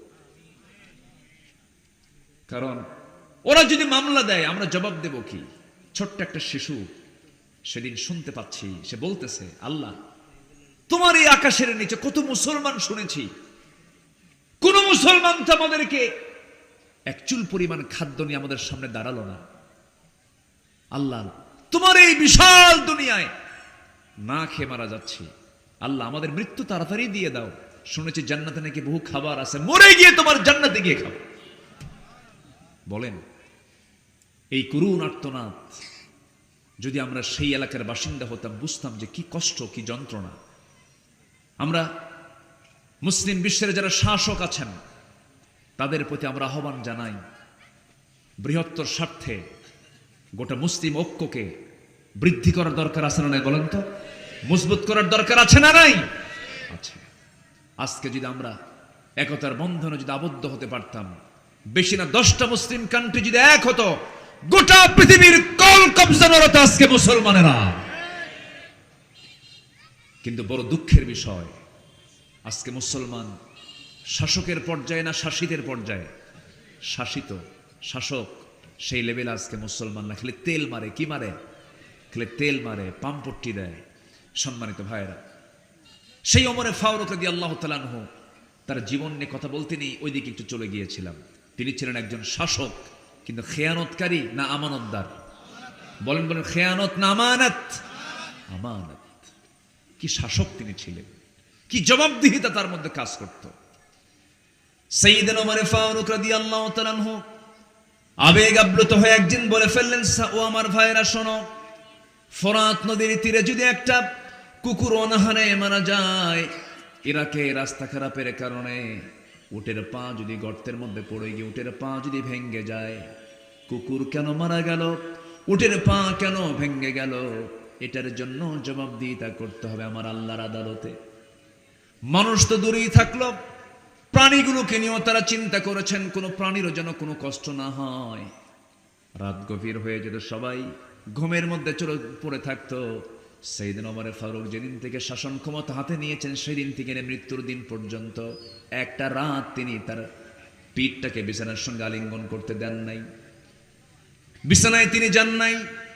প্রত্যেকটা রাতই তার ডিউটি ছিল এশার নামাজ পড়ায়া তিনি মসজিদ থেকে বের হতেন। তিনি মুসল্লি ছিলেন না, ইমাম ছিলেন। বলেন বলেন বলেন বলেন, মুসল্লি ছিলেন না, ইমাম ছিলেন। আমরা আমার দেশটাকে এমন করে সাজাতে চাই, যিনি ইমামতি করবেন তিনি সমাজ চালাবেন। আসতে কোন কেন? যিনি ইমামতি করবেন তিনি কি চালাবেন? সমাজ চালাবেন। ইমাম এবং সমাজ, ইমামকে যদি সমাজের দায়িত্ব দেওয়া হয় তাহলে সেখানেই বিশ্বাস করা যাবে, সেখানে একটা সুখের গন্ধ আমরা অবশ্যই পেয়ে যাব। ঠিক কিনা বলেন? আমরা ইমামদেরকে শুধু নামাজের নেতৃত্বে দেখতে চাই না, প্রত্যেকটা ইমামকে আমরা দেখতে চাই সমাজের নেতৃত্বে ইনশাআল্লাহ। ওমর ফারুক রাদিয়াল্লাহু তাআলা নামাজ পড়ালেন। নামাজ পড়ায়া মসজিদ থেকে বের হচ্ছেন, বের হয়ে গেলেন। এক রাত্রে বহুদূর চলে গেলেন, এক প্রত্যন্ত অঞ্চলে চলে গেলেন। প্রত্যন্ত অঞ্চলে যাওয়ার পরে একটা ছোট্ট ঘর পেলেন। সেই ছোট্ট ঘরের একজন বাসিন্দা ছিলেন বুড়ি মানুষ। বুড়ি মানুষকে লক্ষ্য করে তিনি সালাম দিলেন। সালাম দিয়ে বলছেন, বুড়িমা আপনি কেমন আছেন? খুব ভালো নাই। কেন, কি হয়েছে? শুনেছি ওমর ফারুকের মতো নাকি একজন শাসক দেশের দায়িত্ব গ্রহণ করেছে, শুধু কোনোদিন আমাকে দেখতে আসলো না, কোনোদিন আমাদের খোঁজ খবর নিল না। ওমর ফারুক রাদিয়াল্লাহু তাআলা আনহুর সামনে দাঁড়ায় কথা বলছেন, মহিলা জানে না। এবার তিনি বলছেন, ও বুড়িমা এত দূর কেমন করে আসবে? বড় কষ্টের জায়গা, অনেক দূরের জায়গা, এটা আসা তো সহজ বিষয় নয়। এবার বুড়ি মহিলা জবাব দিচ্ছে, যদি এটা কঠিন মনে হয় খলিফা ওমরের দায়িত্ব গ্রহণ করার কি দরকার ছিল? কি কথা কি বুঝতেছেন? শোনা মাত্র তিনি কেঁদে ফেলেন, আহারে তাই তো, আমি কেন আসতে পারবো না? মহিলা তো আমাকে ধরে ফেলেছে, জবাব তো নাই। আল্লাহ যদি ধরেন, এই চিন্তা চলে আসলো। সঙ্গে সঙ্গে মহিলাকে লক্ষ্য করে বলছেন, মহিলা শোনেন, আপনি আমাকে না মাফ করা পর্যন্ত আমি এখান থেকে যাব না। আপনি যে ওমরের বিরুদ্ধে যে অভিযোগটা দিয়েছেন, ওমরের বিরুদ্ধে অভিযোগটা আপনার কাছ থেকে আমি মিটায় নিতে চাই। কি নেবেন আপনি বলেন? আমি আপনাকে কিছু দিনার দিতে চাই। 25 দিনারান। মহিলা রাজি হয়ে গেল। 25 দিনার তার হাতে দেওয়া হলো। কিন্তু নিজের পরিচয় তিনি গোপন করলেন। হঠাৎ করে তিনি বলে ফেলেছেন, আলী এদিকে আসো। সাইয়েদনা আলী জবাব দিচ্ছেন, আমিরুল মুমিনিন ওমর ফারুক, আমি আসতেছি। এই কথা মহিলার কানে চলে গেছে। মহিলা জিহ্বায় কামড় মেরে বাদ ভাবতেছে, আল্লাহ এতক্ষণ তো আমি ওমর ফারুকের সঙ্গে কথা বলেছি। এবার মহিলা জড়সড় হয়ে গেছে। ওমর ফারুক বলছেন, ও মহিলা আপনি এরকম করছেন কেন? কেন আপনি তো ওমর ফারুক, আমি ভুল করে ফেলেছি। না না, আপনি যা বলেছেন সঠিক বলেছেন। আমি আপনাকে 25 দিনার দিয়ে দিলাম, আপনি আমার বিরুদ্ধে কোনো অভিযোগ রাখবেন না। সঙ্গে সঙ্গে রাজি হয়ে গেছে। এবার তিনি করলেন কি, লেখার কোনো কিছু না পেয়ে নিজের জামাটা ছিঁড়ে ফেললেন। নিজের জামাটা ছিঁড়ে জামাই লিখে নিলেন, কোনো অভিযোগ আপনার বিরুদ্ধে নাই, ওমরের বিরুদ্ধে নাই। এই কাগজটা নিয়ে, এই লেখা লিখিত অংশটুকু নিয়ে বাড়িতে ফিরে আসলেন। সন্তানদেরকে ডাক দিয়ে বলছেন, সন্তানেরা আমি ওমর যেদিন দুনিয়া থেকে বিদায় হয়ে যাব, বিদায় হওয়ার সঙ্গে সঙ্গে কাফনের কাপড়টা যখন আমাকে পরিয়ে দেবে, কাফনের কাপড়ের সাথে তোমরা এই চিঠিটা আমার কাফনের সঙ্গে লাগায় দিবা। কিয়ামতের দিন আল্লাহ যখন বলবেন, আমি আল্লাহকে বলবো, আল্লাহ তোমার বান্দাদের পক্ষ থেকে আমার বিরুদ্ধে কোনো অভিযোগ নাই। জোরে বলেন সুবহানাল্লাহ। শাসক ভালো পেতে হলে শাসককে হতে হবে, থাকতে হবে শাসকের মধ্যে কার ভয়? আসতে বলবেন না, কার ভয়? আমরা এমন শাসক দেখতে চাই যে শাসক ভয় পাবেন একমাত্র কাকে? আসতে বলবেন না, কাকে? আল্লাহকে ভয় পাবেন। বিচার ব্যবস্থাকে কি স্বাধীন করেছিলেন তিনি? ঘোড়া কিনতে গেছেন। ঘোড়া কিনতে গিয়ে ঘোড়া বিক্রেতার কাছ থেকে তিনি টাকার বিনিময়ে ঘোড়াটা কিনেছেন। ঘোড়া কেনার পরে তিনি ঘোড়ায় তিনি চললেন। কিছু দূরে যেতে না যেতে ঘোড়ার 4টা পা অকেজো হয়ে ঘোড়া বসে গেছে। ওমর ফারুকের মেজাজ গরম হয়ে গেছে। অসুস্থ ঘোড়া নিয়ে, অকেজো ঘোড়া নিয়ে ঘোড়া বিক্রেতার কাছে এসে চোখ বড় করে বলছেন, ওমর ফারুক বলছেন, আমাকে তুমি অচল ঘোড়া দিয়েছে কেন, অসুস্থ ঘোড়া দিয়েছে কেন? ঘোড়া নেব না।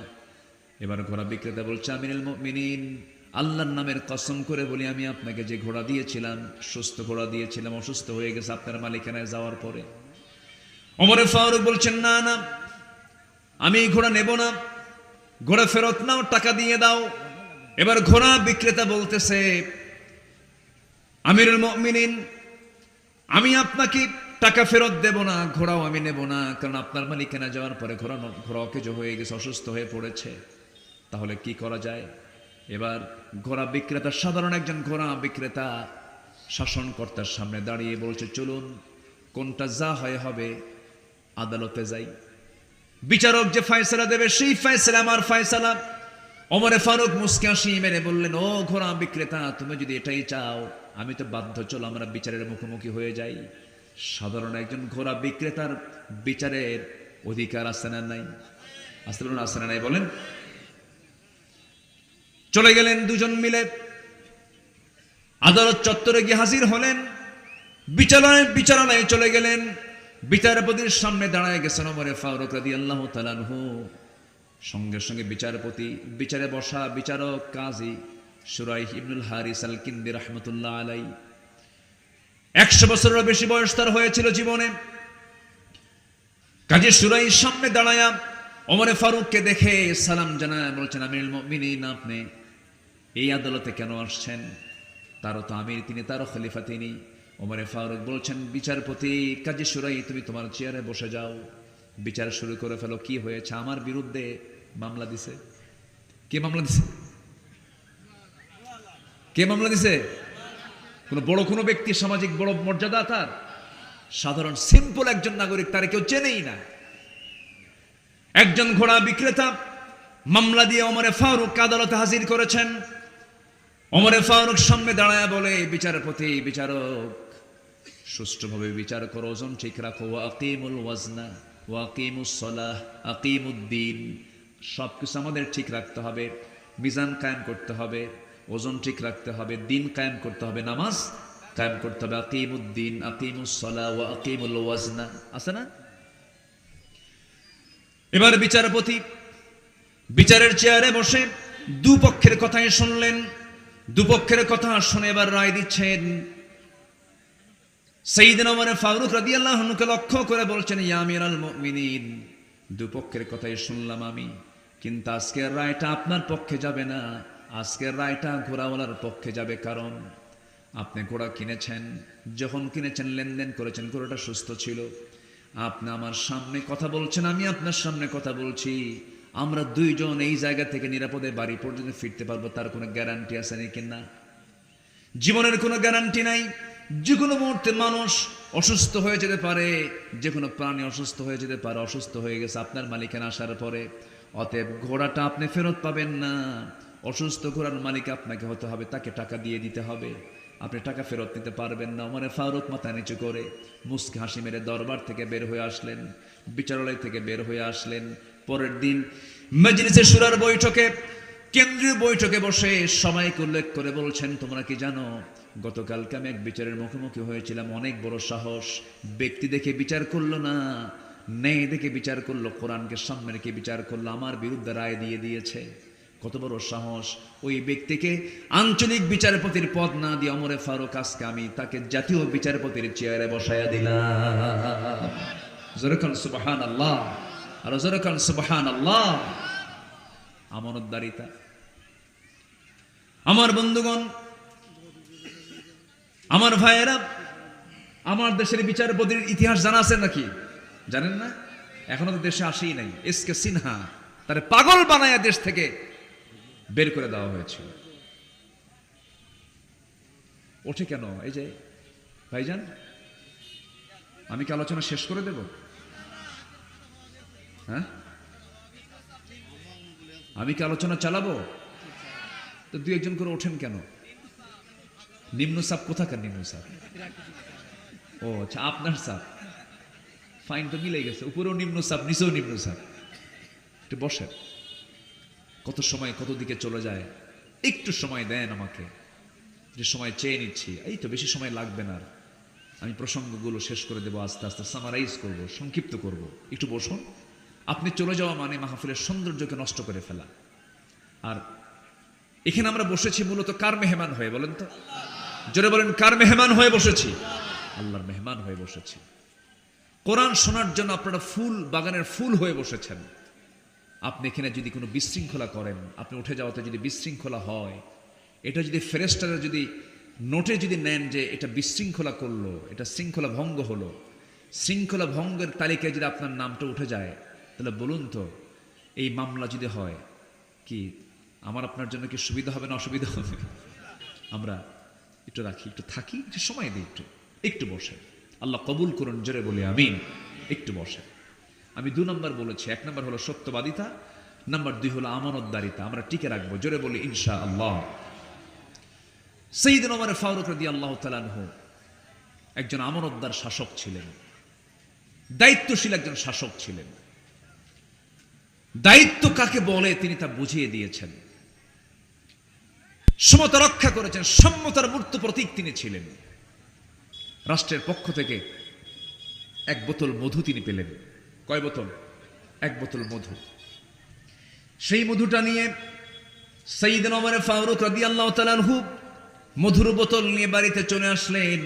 এসে বউটাকে ডাক দিয়ে বলছেন, আমার স্ত্রী শোনো, এই যে মধুর বোতল দিলাম আমরা, আমাদের পরিবার সহ 4 জন ফ্যামিলি এখানে আছে, মোট 5টা ভাগ হবে। এই বোতলের মধুকে 5 ভাগে ভাগ করে 1 ভাগ আমাদের জন্য রেখে বাকি 4 ভাগ 4টা ঘরে পৌঁছায় দিবা, কোনো কম বেশি যেন না হয়। এই দায়িত্ব বউকে দিলেন। স্ত্রীকে দেওয়ার কয়েক মিনিট পরে এবার বলছেন, স্ত্রী ভুল হয়ে গেছে, সরি, আমাকে বোতলটা ফেরত দাও। আবার মধুর বোতলটা ফেরত নিলেন। ফেরত নিয়ে সাইয়েদনা ওমর ফারুক রাদিয়াল্লাহু তাআলা আনহু সেই মধুর বোতল নিয়ে প্রতিবেশীর কাছে চলে গেলেন।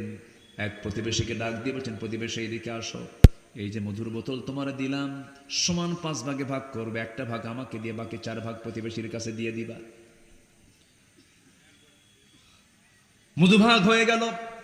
ওনার অংশের মধুগুলো নিয়ে স্ত্রীর সামনে দাঁড়ায় বলছেন, আমার স্ত্রী, এই যে মধু নিয়ে আসলাম, বলুন তো কোনো স্বামী যদি স্ত্রীর সঙ্গে যদি এমনটা আচরণ করে, স্বামীর এই আচরণে বউটা কি খুশি হবে নাকি?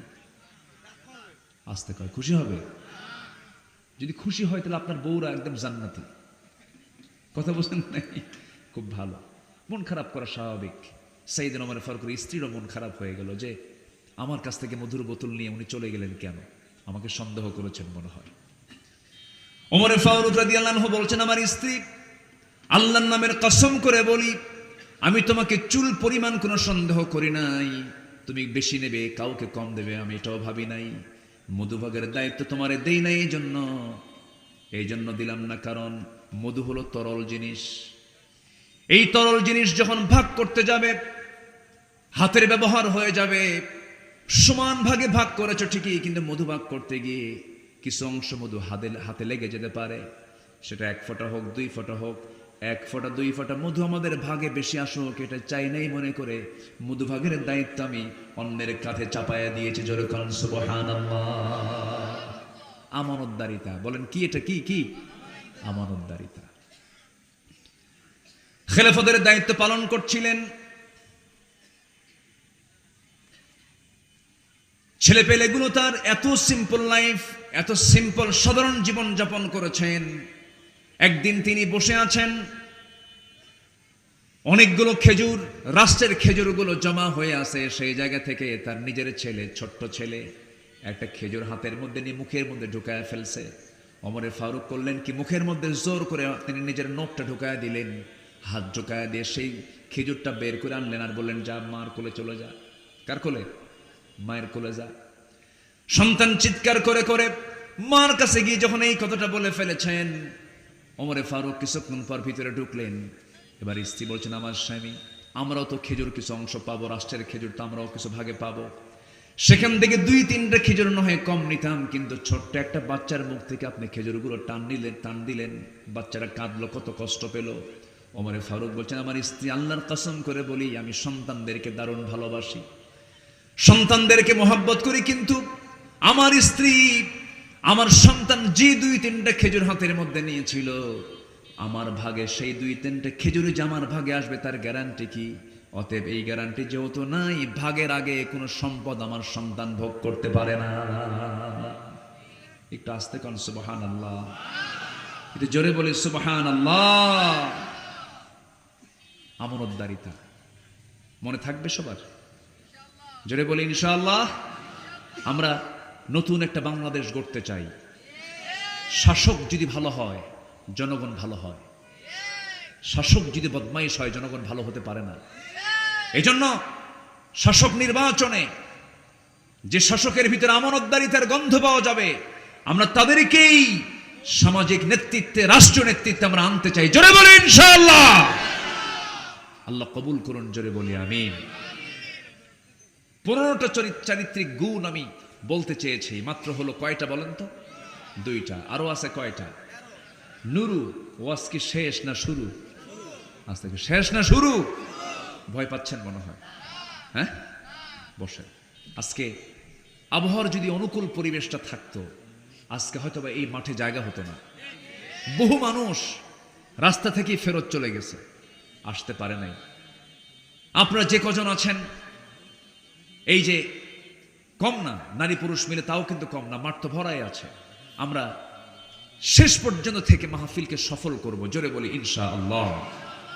সম্মানিত ভাইয়ের, আসুন 3 নম্বর গুণ আমরা অর্জন করি, যেটা আমার জান্নাতের জন্য কারণ হয়ে যাবে।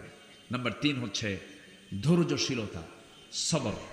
ধৈর্য যার আছে, সফলতা তার নিশ্চিত। ধৈর্য যার নাই, ধ্বংস তার নিশ্চিত। গত কয়েকদিন আগে এক মহিলা ফোন দিছে আমারে, ফোন দিয়ে বলে, হুজুর আমার স্বামী সকালেও তালাক দেয়, বিকেলেও তালাক দেয়, আমি কি আসি না নাই? কি কথা কি বুঝতেছেন আপনারা? আমার প্রশ্ন করছে যে হুজুর আমার স্বামী সকালেও তালাক দেয়, বিকেলেও তালাক দেয়, এত রাগ হুজুর, আমি কি আসি না নাই? কন্ত আছে, সে কি আছে? কিন্তু এরপর আমার প্রশ্ন করছে, হুজুর আমি কি আসি না নাই?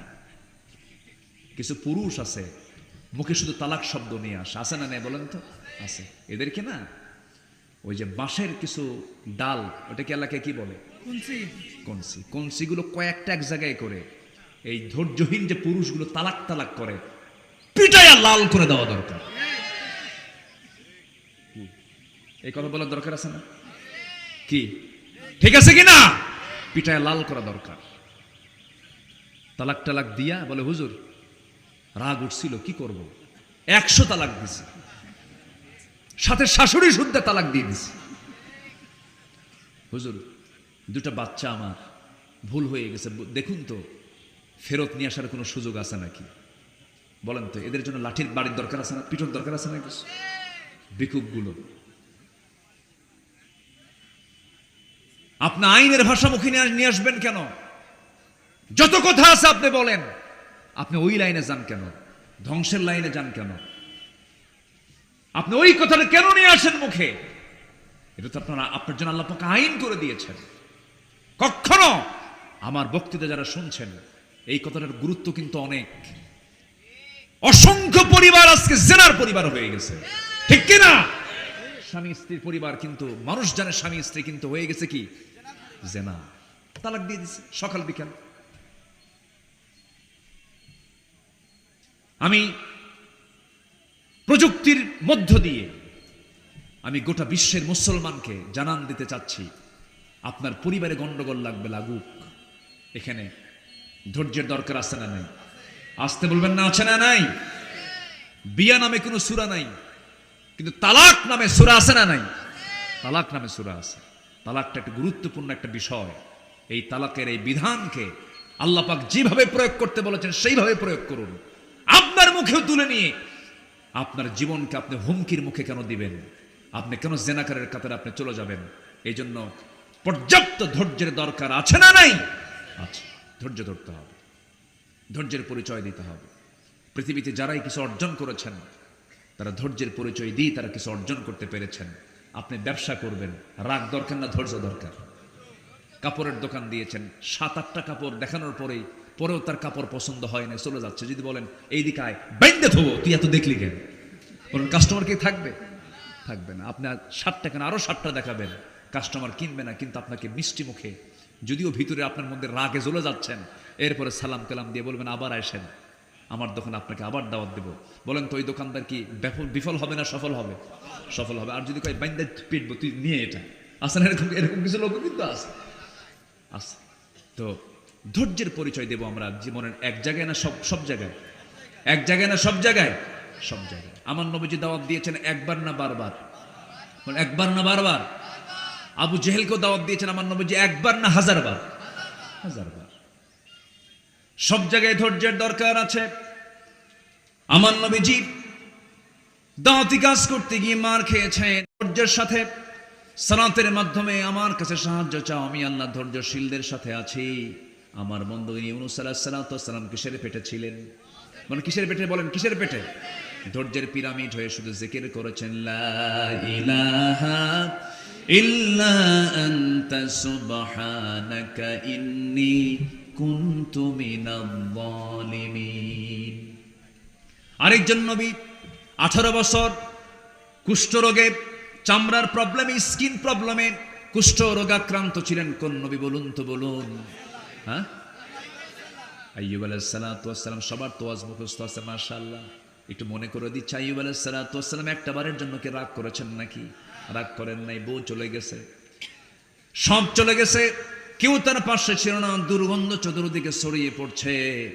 কিন্তু যেদিন দেখতে পেলেন ওই পোকাগুলো তার জিহ্বা পর্যন্ত স্পর্শ করছে, আল্লাহকে বলছেন, আল্লাহ শোনো, আমার গোটা শরীর পচে গেছে, দুর্গন্ধ ছড়েছে চতুর্দিকে, আমার কোনো দুঃখ নাই, কষ্ট নাই, তুমি আমাকে বিপদে ফেলে দিয়েছো। ওয়াইদা মারিতু ফাহুয়া ইয়াশফিন, কিন্তু দয়া করে তুমি আমার জিহ্বায় কোনো রোগ দিও না, কারণ এই জিহ্বা দিয়ে যদি আমি আক্রান্ত হয়ে যাই, এই জিহ্বা দিয়ে তোমার নামের জিকির করব কেমনে? আল্লাহ, আমার জিহ্বা তুমি আল্লাহ ঠিক রাখো। আল্লাহ বলছেন, আইয়ুব রে, তোর প্রতি যে পরীক্ষাগুলো করেছিলাম, পরীক্ষায় তুই পাশ করেছিস। জোরে বলেন সুবহানাল্লাহ। আল্লাহ রাব্বুল আলামিন শিফা দিয়ে দিলেন, হারানোর সব কিছু তাকে আবার ফেরত দিয়ে দিলেন। মাঝখান দিয়ে পরীক্ষা হয়ে গেল। ঈমান যারা যত বেশি হবে তার পরীক্ষা কম হবে না, বেশি হবে। আশাদ্দুন নাসি বালাউল আম্বিয়া সুম্মাল আমসাল ফাল আমসাল। এই দুনিয়াতে সবচেয়ে বেশি পরীক্ষার সম্মুখীন হয়েছেন আম্বিয়া কেরামরা, সবচেয়ে বেশি পরীক্ষার সম্মুখীন হয়েছেন। অসুস্থতা একটা নিয়ামত, মন খারাপ করা যাবে না। সম্পদ ছিল, সম্পদ চলে গেছে, আল্লাহ পাক পরীক্ষার মধ্যে ফেলে দিয়েছেন। টেনশন করা যাবে না, হতাশ হওয়া যাবে না। শুধু একটা বিষয় মাথায় রাখবেন, জীবনের সকল জায়গায় সব সময়ের জন্য একটা বিষয় মাথায় রাখবেন, সব ছাড়বো কিন্তু আমি আমার আল্লাহকে ছাড়বো না। কাকে ছাড়বো না? আল্লাহকে ছাড়বো না। সম্পদ চলে গেলে সম্পদ আসতে পারে, দুনিয়ার কোনো কিছু হেরে গেলে সেটা ফেরত আসতে পারে, কিন্তু কোন বান্দা যদি আল্লাহকে হারিয়ে ফেলে তার বিপদ কি? নিরাপদ না বিপদ? নিরাপদ না বিপদ? সব শেষ হয়ে যাবে। আমাকে চালান কে? আসতে করেন, আমাকে চালান কে? আমার মাথা থেকে পা পর্যন্ত প্রত্যেকটা অঙ্গ প্রত্যঙ্গগুলো চালান কে? বলেন আল্লাহ তাআলা চালান। আমার চোখ দিয়েছেন কে? আমার কান দিয়েছেন কে? আমার নাক দিয়েছেন কে? আমার মুখ দিয়েছেন কে? আমার জিহ্বা দিয়েছেন কে? দুটো হাত দিয়েছেন কে? দুটো পা দিয়েছেন কে? গোটা যৌবনটা কে দিয়েছেন? বলেন আল্লাহ দিয়েছেন। সব তো আল্লাহর অবদান, সবই তো আল্লাহর অবদান। এই গোটা দেহের ভিতরে ছোট্ট একটা রোগ হলে পরে মনে হয় এর চাইতে বড় কষ্ট আর নাই। আল্লাহ পাক আমাকে এত বড় নিয়ামত দিয়েছেন, আমরা সুস্থ অবস্থায় এখানে বসে আছি, কত বড় নিয়ামত। এটাকে ফিল করার জন্য একটু হসপিটালে যান, যারা ক্যান্সার আক্রান্ত হয়েছে, ডায়ালিসিস করে কিডনি যাদের অচল হয়ে গেছে। সেদিন আমার এক বন্ধু আতিক, তার নাম, গেন্ডারিয়া বাড়ি, আমাকে হঠাৎ করে ফোন দিয়েছেন। 2009 সালে একসঙ্গে হজে গিয়েছিলাম। বন্ধু আতিক আমাকে ফোন দিয়ে বলে, কেমন আছেন আপনি? ভালো আলহামদুলিল্লাহ। আপনার অবস্থা কি?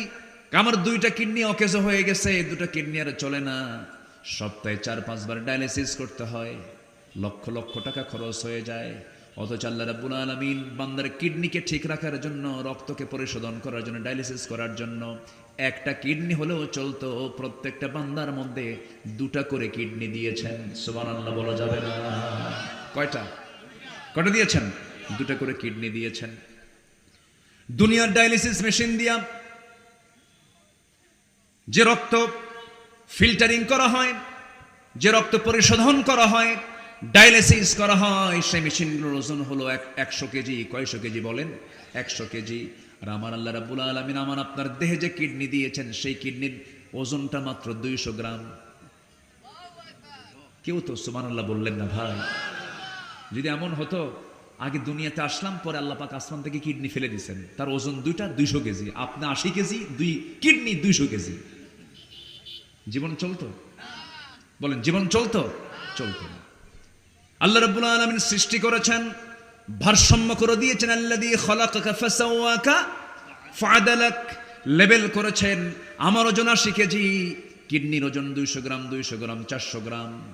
আমার বন্ধুগণ, এই কিডনিটা এত দামি একটা অঙ্গ, এই দেহের জন্য আল্লাহ রাব্বুল আলামিন করে দিয়েছেন, দুটা করে দিয়েছেন। একটা দিলেও হতো, যদি একটা কিডনি হঠাৎ করে নষ্ট হয়ে যায়, আর একটা কিডনি নিয়ে যেন বান্দা দুনিয়াতে বেঁচে থেকে আমার নামের প্রশংসা করতে পারে। জোরে বলেন সুবহানাল্লাহ। কিডনি ঠিক রাখার জন্য গাছের ডাব দিয়েছেন, নারিকেল দিয়েছেন, ডাব দিয়েছেন। এই ডাবের পানি কোমরে যখন ব্যথা হয়, ডাবের পানি আপনি একটু খেয়ে নেবেন, দেখবেন কোমরের ব্যথা দূর হয়ে গেছে। রোগ দিয়েছেন যিনি, ওষুধও দিয়েছেন তিনি। যারা বলে ক্যান্সারের কোনো অ্যান্সার নাই, কথাটা কুফুরি কথা। সব রোগের অ্যান্সার আছে একমাত্র কার কাছে? আসতে বলবেন না, কার কাছে? আল্লাহর কাছে। আল্লাহর কাছে আমরা চাবো, আল্লাহর কাছে আমরা বলবো, আল্লাহ আমার সব চাহিদা পূরণ করবেন। তিনি অসম্ভবকে সম্ভব করতে পারেন। ডাক্তার মেয়াদ দেয় 7 দিন বাঁচবে, কিন্তু এরপর 7 বছর ধরে বাঁচে এমন রোগী আছে না নাই? আছে। আল্লাহই তো পারেন সবকিছু। আল্লাহ তাআলা আমাকে চোখ দিয়েছেন, কান দিয়েছেন, আবার এগুলোকে ঠিক রাখার জন্য ব্যবস্থা করে দিয়েছেন। কানের মধ্যে কিছু ময়লা আছে, পিছলে পিছলে কিছু ময়লা আছে না? এই ময়লাগুলো এলাকায় কি বলে? হ্যাঁ, খোল। কি ওই যে গরু ছাগল খায় যে? আচ্ছা, এটা কিন্তু সেই খোল না, এটা হলো কানের ময়লা, ইয়ার ওয়াক্স। এটা কিন্তু আল্লাহ দিয়ে দিয়েছেন, এটাকে দিয়ে দিয়েছেন আল্লাহ পাক নিজেই এটা ব্যবস্থা করেছেন। কানেই এটা উৎপন্ন হয়। এটা কিন্তু ময়লাও না, ময়লা বললে ভুল হয়ে যাবে। ইয়ার ওয়াক্স কানের এক জাতীয় পিচ্ছিল। এটা স্বাদের দিক থেকে তিতা। এর মধ্যে আপনি কোনো মিষ্টি ভাব পাবেন না, কারণ মিষ্টি যদি হতো, এটা এই খোলটা যদি মিষ্টি হতো, রাতে ঘুমায় পড়তেন। মিষ্টি আছে যেখানে পিঁপড়া আছে, সব পিঁপড়াগুলো জমা হতো কোথায় গিয়া? সারাদিন ওই পিঁপড়া সাফ করতে দিন শেষ। সমস্যা হয়ে যেত। আপনি অকেজ হয়ে ঘুমিয়ে পড়েছেন, আপনার কানটা যেন সেফ থাকে, কোনো পোকা যেন আক্রমণ না করতে পারে মহান রব্বুল আলামিন সেই জন্য কানের মধ্যে এমন পিচ্ছিল জাতীয় ময়লা দিয়েছেন। এটা তিতা। যখন কিছু ঢুকতে নাই, ঢোকার সঙ্গে সঙ্গে যখন তিতা পায়, আস্তে করে বের হয়ে আসে। সুবহানাল্লাহ বলা যাবে। কানের সেফটি হয়ে গেল। লক্ষ লক্ষ শ্রবণ কোষ কানের ভিতরে দিয়েছেন মহান রব্বুল আলামিন। এরপরে চোখটা আল্লাহ রাব্বুল আলামিন ভাসমান করে দিয়েছেন। আল্লাহ রাব্বুল আলামিন চোখটাকে পানির উপরে ভাসিয়ে রেখেছেন। চোখের নিচে পানি আছে না নাই? চতুর্দিকে পানি আছে না নাই? এই পানিটা লবণ না মিঠা? ভালো করে কন, লবণ না মিঠা? যদি মিঠা হতো বড় বেকায়দা হয়ে যেত। মিঠা হলে পরে এটা ফ্রিজ হয়ে যেত, ঝামেলা হয়ে যেত, চোখটা হ্যাং মারতো, এদিক সেদিক তাকাতে পারতো না। আল্লাহ রাব্বুল আলামিন চোখের পানিকে লিকুইড রেখেছেন সর্বক্ষণের জন্য, লবণ করে দিয়েছেন। লবণের জন্য করেছেন, খরস্রোতা এই জন্য করেছেন, কারণ যত জীবাণু আছে সমস্ত জীবাণু ধ্বংস হয় কি দিয়া? লবণ দিয়া। আল্লাহ পাক সমুদ্রের পানিকে কি করেছেন বলেন? লবণ করেছেন। আমার আপনার খাল বিলকে কিসের পানি করেছেন? মিঠা পানি করেছেন।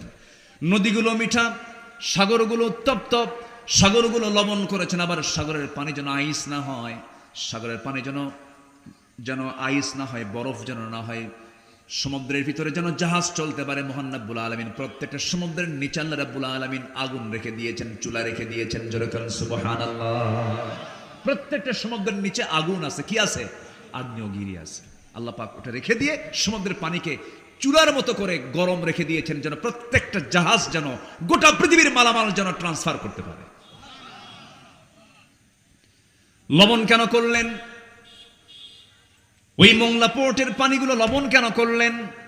বঙ্গোপসাগরের ওই চট্টগ্রামের পোর্টের পানিগুলো লবণ কেন করলেন? এই জন্য লবণ করেছেন, সব নদী নালা খাল বিলের ময়লা আবর্জনাগুলো সব গিয়ে জমা হবে সমুদ্রে, পচা দুর্গন্ধ হবে। লবণটা এমন একটা জিনিস সমস্ত দুর্গন্ধগুলো দূর করে দূষণ মুক্ত রেখে দেয় পরিবেশকে। যেরকম সুবহানাল্লাহ। তাহলে কানের যে ময়লা, এটাকে মিষ্টি না তিতা? চোখের পানি মিঠা না খরস্রোতা? কি লবণ না মিঠা? লবণ। চোখের পানিকে লবণের জন্য করলেন, বান্দা এই চোখে যেন কোনো ভাইরাস আক্রান্ত না হয়। আল্লাহ রাব্বুল আলামিন মৃত্যু পর্যন্ত চোখের পানিকে লবণের জন্য করে দিয়েছেন, যেন বান্দার চোখে যেন কোনো জীবাণু না প্রবেশ করতে পারে। চোখ নষ্ট হলে পরে সব কাজ বন্ধ হয়ে যাবে। চোখের দাম বলেন তো কোন অংশে কম না অনেক বেশি? অনেক বেশি। চোখ ছাড়া আপনি সুন্দর মেয়ে দেখবেন কেমনে? কি কথা কি বুঝতেছেন? এই যুবকরা, সুন্দর মেয়ে দেখে তো পাগলা হয়ে যাও। চোখ যদি না থাকতো তাহলে তোমার কি হতো? অতএব সুন্দর মেয়ের প্রশংসা আগে না চোখ যিনি বানিয়েছেন তার প্রশংসা আগে? কার প্রশংসা? আল্লাহ।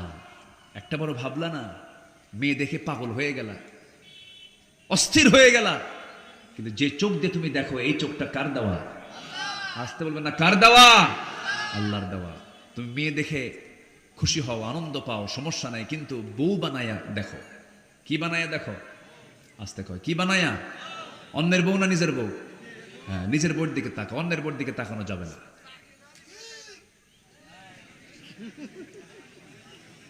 ওয়াজ তো এখন অন্যদিকে চলে গেল, দেখতেছি নষ্ট হয়ে যাচ্ছে।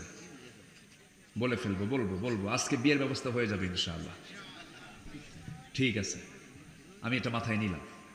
দেখেন খুব আবেগতাড়িত হয়ে কথাটা বলছে। হুজুর, চাকরি ছাড়া মেয়ের বাপ বিয়ে দেয় না। আছে কিনা? আছে কিনা? আছে কিনা? আছে কিনা? এটা কেন চিন্তা করেন আপনি?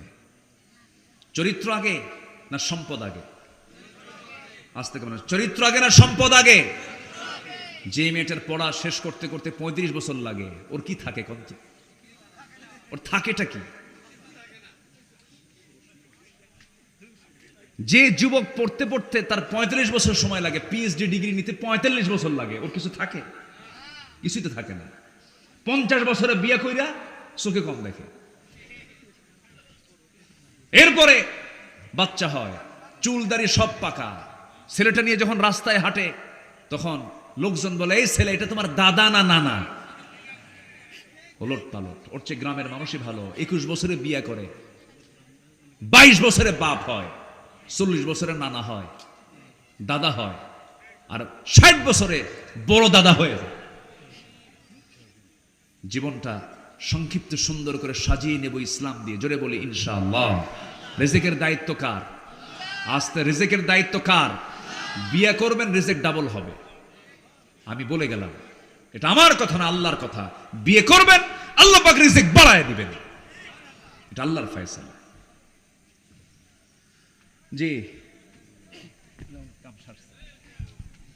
অনেক প্রশ্ন আছে, আমি বলবো ইনশাআল্লাহ। সব প্রসঙ্গ আসবে, আস্তে আস্তে বলবো, সব বলবো। আমি কি শেষ করে দেব আলোচনা? আলোচনা চালাবো তো ইনশাআল্লাহ। সম্মানিত ভাইয়েরা, তাহলে চোখটা কার দেওয়া? আস্তে, চোখটা কার দেওয়া? এই চোখের পলক মানুষ প্রতি মিনিটে 15 থেকে 20 বার পলক ফেলে। এই পলক শুধু পড়েই না, বরং প্রতিটা বার পড়ার সময় অশ্রু থেকে লিকুইড ছড়িয়ে দেয় পুরো চোখে। এর ফলে চোখ থেকে আর্দ্র ধুলাবালি ক্ষতিকর জীবাণু থেকে মুক্ত। পলক হলো চোখের প্রাকৃতিক ওয়াইফার। গাড়ি চলতে নিলে গাড়ির সামনে ওয়াইফার আছে না নেই বলেন? এরকম করে পরিষ্কার করে ফেলে, এটা হচ্ছে প্রাকৃতিক ওয়াইফার, যা ঘুমের মধ্যেও চোখের সুরক্ষা নিশ্চিত করে। প্রতিদিন আমাদের চোখে গড়ে 1 মিলিলিটার অশ্রু, 1 মিলিলিটার অশ্রু নির্গত হয়, তৈরি হয়, যা স্বচ্ছ অথচ অত্যন্ত কার্যকর এক তরল।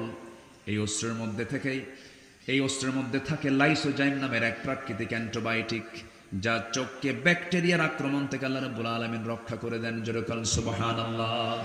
মানুষ কান্দে, মানুষ কান্দে না? মানুষ কান্দার সময় হৃদয় ভরাক্রান্ত হয়, যখন আল্লাহর ভয়ে, যখন আত্মাটা কাঁপতে থাকে, ভালোবাসার কারণে চোখ দিয়ে পানি বের হয়, সেই অস্ত্রগুলো গড়ে গালের উপর দিয়ে পড়ে। এই অস্ত্র আবার চোখের বাইরের অংশে পুষ্টি এবং অক্সিজেন সরবরাহ করে, কারণ কর্নিয়াতে রক্তনালী থাকে না। তাই চোখের জল চোখকে রক্ষা করে, শুকিয়ে যাওয়া ক্ষয় ব্যাকটেরিয়া সংক্রমণ থেকে রক্ষা করে। জোরে বলি সুবহানাল্লাহ। আমার বন্ধুগণ, আমাদের এই দুই চোখে 27,40,00,000 ফটো রিসেপ্টর নামক নিয়োজিত শ্রমিক আল্লাহর হুকুমে কাজ করে যাচ্ছে প্রতিনিয়ত। যখন আলো আপনার চোখে গিয়ে পড়ছে, যখন ফটো রিসেপ্টরের কাছে চলে যাচ্ছে, তখন ফটো রিসেপ্টর সেটাকে প্রসেসিং করে আপনার অপটিক নার্ভে পৌঁছে দিচ্ছে, এবং সেখান থেকে ইলেকট্রিক ইম্পালেন্সের মাধ্যমে সেটা আমাদের ব্রেইনে অক্সিপিটাল ল্যাবে চলে যাচ্ছে। ফলে আমরা দেখতে পাচ্ছি, এই যে অপটিক নার্ভের কথা শুনলাম, আমরা শুধুমাত্র এখানেই 60 থেকে 70 লক্ষ তারের মতো ফাইবার রেখেছেন আল্লাহ রাব্বুল আলামিন আমাদের চোখে। জোরে বলুন সুবহানাল্লাহ। কার অবদান? আসতে বলবেন না, কার অবদান? আল্লাহর অবদান। সে আল্লাহ বলছেন, বান্দারে আমাকে ভুলে যেও না, আমাকে ভুললে তুমি সব হারায় ফেলবে। আজান যখন হয়ে যাবে তোমার দায়িত্ব হলো সবার কাজের আগে আমার আল্লাহর হকটা আদায় করা। আজান শুনবো, কোথায় ছুটে চলে যাব বলেন? আজ তো কোথায় ছুটে চলে যাব? মসজিদে। মসজিদ কেন্দ্রিক দিল আমরা তৈরি করে ফেলবো। সাতক্ষীরা যাব নিয়ত করব, বাস স্ট্যান্ড মসজিদে নামাজ পড়বো। সাতক্ষীরা যাব নিউ মার্কেট মসজিদে নামাজ পড়বো। কদমতলা যাব, কদমতলার মোড়ের মসজিদে নামাজ পড়বো। ব্রজাবক্সায় যাব, মোড়ে নামাজ পড়ে নেব। বাগাচাড়ায় যাব, বাগাচাড়ার মোড়ে নামাজ পড়বো। নাভারণ যাব, নাভারণের মোড়ে নামাজ পড়বো। বাকরার মোড়ে নামাজ পড়বো। বিয়ে বাড়ি যাচ্ছি, বিয়ে বাড়ির মসজিদে জামাতে নামাজ পড়বো। রাজুলুন কলবুহু মুআল্লাকুম বিল মাসাজিদ, যার দিলটা মসজিদের সঙ্গে লটকানো থাকবে, আল্লাহ রাব্বুল আলামিন বলছেন আমি নিজে তাকে আরশ আজিমের মেহমান বানাবো। জোরে বলুন সুবহানাল্লাহ। আমি আল্লাহ নিজে থেকে আরশ আজিমের ছায়ে জায়গা দিয়ে দেব। আমার বন্ধুগণ, এই জন্য সব ছাড়বো, কিন্তু আল্লাহকে ছাড়া যাবে না। আমি আপনি দুনিয়া থেকে বিদায় নিয়ে নেব, কেউ আমার আপনজন বলতে কেউ নাই। আমরা যা কিছু ভাবছি সব আমার পর। আমি আল্লাহর কাছে ছিলাম, রুহের জগতে ছিলাম, পেটের জগতে ছিলাম, মার পেট থেকে চলে আসছি। এই দুনিয়াতে আসার সঙ্গে সঙ্গে মার পরিচয় হয়েছে, বাবার পরিচয় হয়েছে, ভাইয়ের পরিচয় হয়েছে, বোনের পরিচয় হয়েছে, বিয়ের মধ্যে দিয়ে স্ত্রীর পরিচয় হয়ে গেছে, আবার সন্তানাদি হয়ে গেছে, বাবার পরিচয় আবার ফিরে আসছে। কিন্তু এই যে আমাদের চক্র আমরা দেখি, আমরা এগুলো দেখি, আবেগ প্রকাশ করি, মোহাব্বত প্রকাশ করি, সন্তানাদির প্রতি আকর্ষণ বেড়ে যায়। ঠিক আছে, ভালো কথা, কিন্তু আপনি আব্দুল্লাহ, আপনি আল্লাহর গোলাম, আজকে আপনি রাত 3টার দিকে মারা গেলেন। বলুন তো পৃথিবীর বন্ধু নামক কেউ কি আপনার সাথে আছে নাকি? আসতে বলবেন না, আছে নাকি? কেউ আমার সাথে নাই, আমি মূলত একা, আমার পাশে কেউ না, আমার সাথেও কেউ নাই। সেই জন্য আমার বন্ধুগণ, আমরা সব ভুলবো, কিন্তু আল্লাহকে বলা যাবে না। আল্লাহর হক আমরা আদায় করার চেষ্টা করব। দুঃখে বুকটা ফেটে যায়, আমার দেশে মাত্র 5% নামাজি, বাকি 95% মুসলমান নামাজি পড়ে না। যত দল আমার দেশে আসি, প্রত্যেকটা দলের নেতাগুলো মুসলমান পরিবারের সন্তান।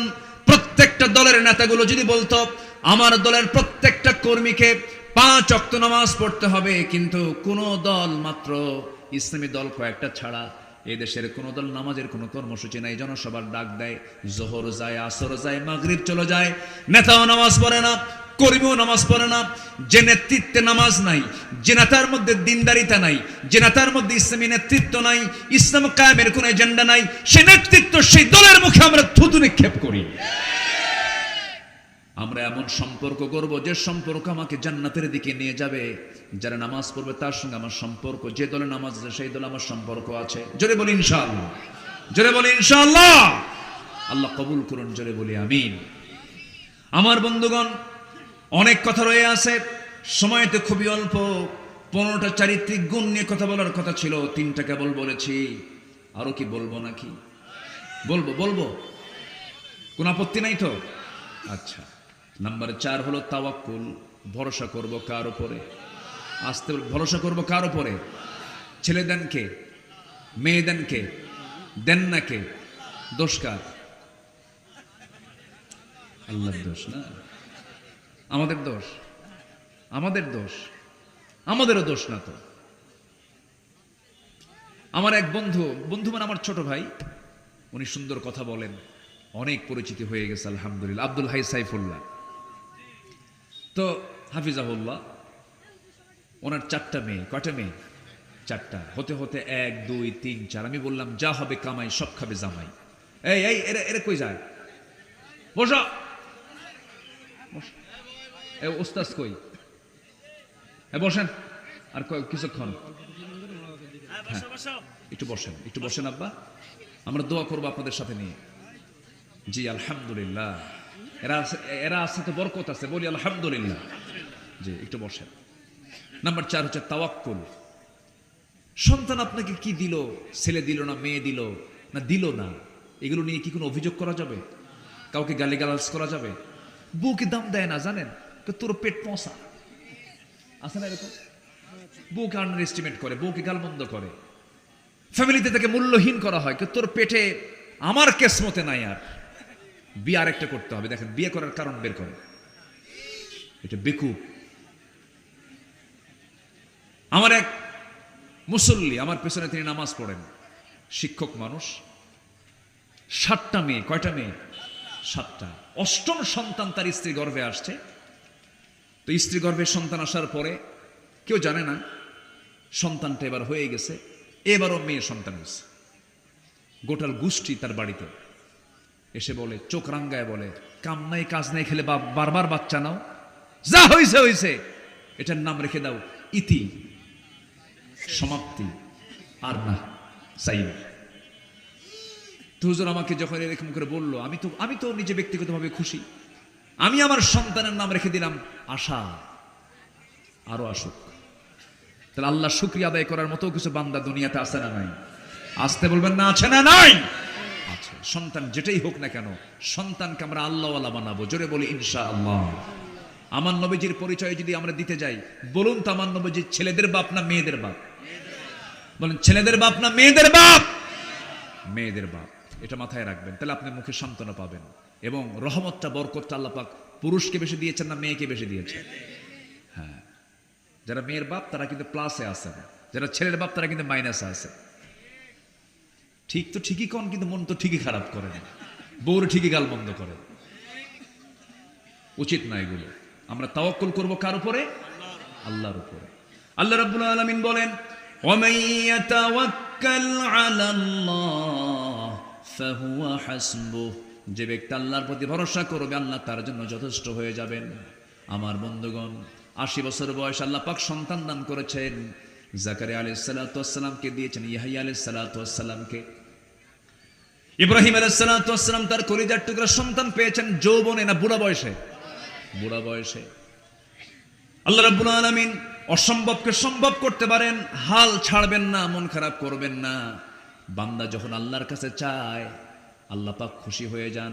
আপনি যত বেশি চাবেন, আল্লাহ তত বেশি খুশি হয়ে যাবেন। বান্দা বান্দার কাছে চাবে, বিরক্ত হয়ে যাবে, কিন্তু আল্লাহর কাছে বান্দা চাবে, আল্লাহ খুশি হয়ে যাবেন। যেরকম সুবহানাল্লাহ। নাম্বার 5 হলো ইখলাস। যে কোনো কাজ আমরা একনিষ্ঠভাবে করব, আল্লাহর জন্য করব, আল্লাহকে খুশির জন্য করব। ওয়ামা উমিরু ইল্লা লিয়াবুদুল্লাহা মুখলিসিনা লাহুদ্দিন। নাম্বার 6 হলো আদালত, ন্যায় বিচার, আদালত ঠিক রাখতে হবে। কুনু কাওয়ামিনা লিল্লাহি শুহাদাআ বিল কিসত। নাম্বার 7 হলো তওবা করা, ক্ষমা প্রার্থনা করা আল্লাহর কাছে। ওয়াল্লাযীনা ইযা ফাআলু ফাহিশাতান আও যালামু আনফুসাহুম যাকারুল্লাহা ফাস্তাগফিরু লিযুনুবিহিম। গুনাহ করেছি, মাফ চেয়ে নেব কার কাছে? আগেই মিটায় নেব কার কাছে? আল্লাহ অমুক দিন অমুক গুনাহ করছে, আল্লাহ মাফ করে দাও। অমুক গুনাহটা করছে, আল্লাহ মাফ করে দাও। আল্লাহর সঙ্গে ক্লিয়ার করে নেব। ক্লিয়ার করার বিষয়টা হলো তাওবা, ক্ষমা প্রার্থনা করা, চোখের পানি ফেলে ফেলে কান্দা। পৃথিবীর কোনো মানুষ কান্নার মূল্য দিতে পারবে না। স্বামী হয়ে বউয়ের কাছে কাঁদবেন, বউ বলবে তুমি কেমন পুরুষ, কান্দো, চোখে পানি আনো। স্ত্রী আপনার সামনে কাঁদবে, আপনি বলবেন বউরা কান্দেই। যুবক মানুষ কাঁদতেছে, বলবে এই তুই যুবক, শক্তিশালী, তোর কান্না কিসের? কেউ আপনাকে কান্নার মূল্য দেবে না। কিন্তু কোনো বান্দা যদি একমাত্র আল্লাহর ভয়ে, একমাত্র তওবার মানসিকতা নিয়ে যদি চোখের পানি এক ফোঁটা ফেলতে পারে, মহান রব্বুল আলামিন ওই এক ফোঁটা চোখের পানি দিয়া 7টা জাহান্নামকে নিভায় দিয়ে বান্দার জন্য জান্নাত বরাদ্দ করে দেয়। কাঁদবো আমরা কার কাছে? আল্লাহর কাছে। ভুল হয়ে গেছে, মাফ করে দাও। পাপ হয়ে গেছে, মাফ করে দাও। লাউলাম তুযনিবু লাযাহাবাল্লাহু বিকুম ওয়ালা জাআ বিকওমিন হাত্তা ইউযনিবুন। ভুল হয়ে যাবে, মাফ চেয়ে নেবেন, আল্লাহ পাক মাফ করে দিবেন, কিন্তু প্ল্যান করে কোনো ভুল করা যাবে না। নাম্বার 8 হলো দয়া করা, সহানুভূতি দেখানো। যার মধ্যে দয়া আছে, সহানুভূতি আছে, আল্লাহ রাব্বুল আলামিন সুন্দর চরিত্রের কথা এখানে বলে দিয়েছেন। খুযিল আফওয়া ওয়া আমুর বিল উরফি ওয়া আ'রিদ আনিল জাহিলিন। জোরে বলুন আল্লাহু আকবার। ইমানদার কখনো বদমেজাজি হবে না, উগ্র হবে না, বদমেজাজ নিয়ে চলবে না। ইমানদার বান্দা যখন জমিনে চলবে, বিনয়ী হয়ে চলবে, অত্যন্ত মাথা নিচু করে বিনয়ী হয়ে কদমটা আস্তে আস্তে করে ফেলবে, খুব আস্তে আস্তে কথা বলবে, মিষ্টি মিষ্টি কথা বলবে। আল্লাহ বলছেন আমার পছন্দের বান্দাগুলো কখনো উগ্র হবে না। ওয়া ইবাদুর রাহমানিল্লাযীনা ইয়ামশুনা আলাল আরদি হাওনা ওয়া ইযা খাতাবাহুমুল জাহিলুনা ক্বালু সালামা। নাম্বার 10 হলো কৃতজ্ঞতা থাকতে হবে, শুকরিয়া থাকতে হবে। 1 নম্বর শুকরিয়া হলো, কার শুকরিয়া বলেন? আসতে বলবেন না, কার শুকরিয়া? ক্যান্সারের আক্রান্ত এক রোগীকে বলা হলো, ও ক্যান্সারের রোগী, তোমার বক্তব্য আল্লাহর ব্যাপারে তোমার কি বক্তব্য তুমি বলো। ক্যান্সারের রোগী বলতেছে, আমার বক্তব্য হলো যদি কোনো বান্দাকে যদি পৃথিবীর কোনো কিছু না দিয়ে যদি সুস্থ রাখেন, তাকে সুস্থ রাখা হয়, আল্লাহ যদি তাকে সুস্থতা দিয়ে দেন, ওই বান্দার উচিত আল্লাহর বিরুদ্ধে কোনো অভিযোগ না দেওয়া। কিচ্ছু চাওয়ার নাই, কিচ্ছু নাই তার, শুধু সুস্থতা আছে, ওই বান্দার উচিত আল্লাহর শুকরিয়া আদায় করা। আল্লাহু আকবার বলো। আমরা কত মন খারাপ করে থাকি।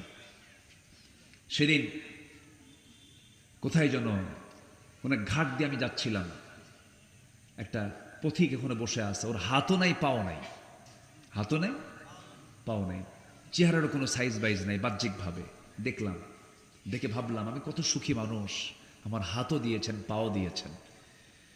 কখনো দিল থেকে যেন আল্লাহর প্রতি যেন কোনো অভিযোগ না আসে, শেষ নিঃশ্বাস থাকা পর্যন্ত মুখ থেকে বের করতে হবে আলহামদুলিল্লাহ। এটা মাথায় রাখবেন, আল্লাহ পাক আপনাকে মাফ করে দিবেন। নাম্বার 11 হলো সুজাআহ, সাহসিকতা। ইমানদার কখনো ভীরু হবে না, ইমানদার কখনো টালমাটাল হবে না, ইমানদার কখনো হতাশা নিয়ে চলবে না। আল্লাহ রাব্বুল আলামিন বলেন, ইয়া আইয়ুহাল্লাযীনা আমানুসবিরু ওয়াসাবিরু ওয়ারাবিতু ওয়াত্তাকুল্লাহ লাআল্লাকুম তুফলিহুন। নাম্বার 12 হলো সৎ কাজের আদেশ দেওয়া, অসৎ কাজের বাধা দেওয়া।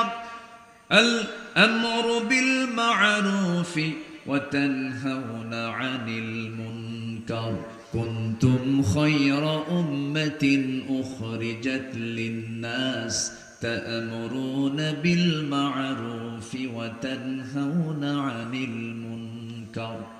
নাম্বার 13 হলো বিশ্বাসযোগ্য হতে হবে, বিশ্বাসযোগ্যতা নিয়ে আসতে হবে। والذين هم لأماناتهم وعهدهم راعون। নাম্বার 14 হলো ইখলাস ফিল আমাল, নিষ্ঠাবান হতে হবে, দায়িত্বশীল হতে হবে। যে ব্যাপারে আপনাকে দায়িত্ব দেওয়া হলো সেই দায়িত্ব আপনাকে সঠিকভাবে পালন করতে হবে। স্কুলের হেডমাস্টার দায়িত্ব আছে না নাই বলেন? ক্লাসের টিচারের দায়িত্ব আছে না নাই বলেন? আপনি টিচার, ছাত্র বেশি পড়বে না শিক্ষক বেশি পড়বে?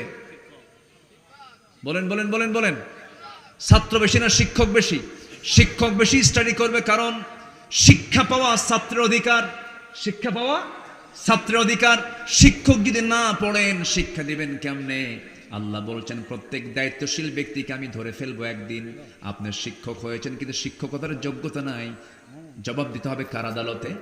আল্লাহর আদালতে।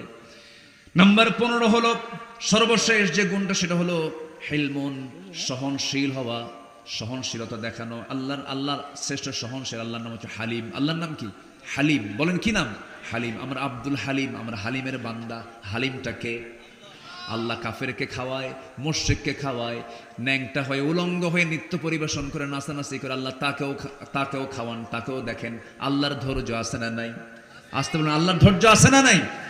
আব্দুল হালিম, আমরা হালিমের বান্দা। আল্লাহ তাআলা হালিম। কিন্তু এই হালিম শব্দটাকে আমার দেশে একটা খাদ্য বানানো হয়েছে। এটা একটা খারাপ, আমি মনে করি একটা মানে খারাপ দৃষ্টান্ত। এটা উচিত না, এই নামটা এখানে রাখা হয়নি। মামা হালিম আছে না এরকম? মামা হালিম না, এই নামটা এখানে রাখা উচিত না। কারণ হালিম নামটা মূলত কার? আসতে বলুন, হালিম নামটা মূলত কার? আল্লাহ তাআলা। সম্মানিত ভাইয়েরা, এই 15টা গুণ আমরা যদি অর্জন করতে পারি, আল্লাহ রাব্বুল আলামিন বলছেন এই বান্দার জন্য জান্নাত খুবই সহজ হয়ে যাবে। আল্লাহ কবুল করুন, জোরে বলি আমিন।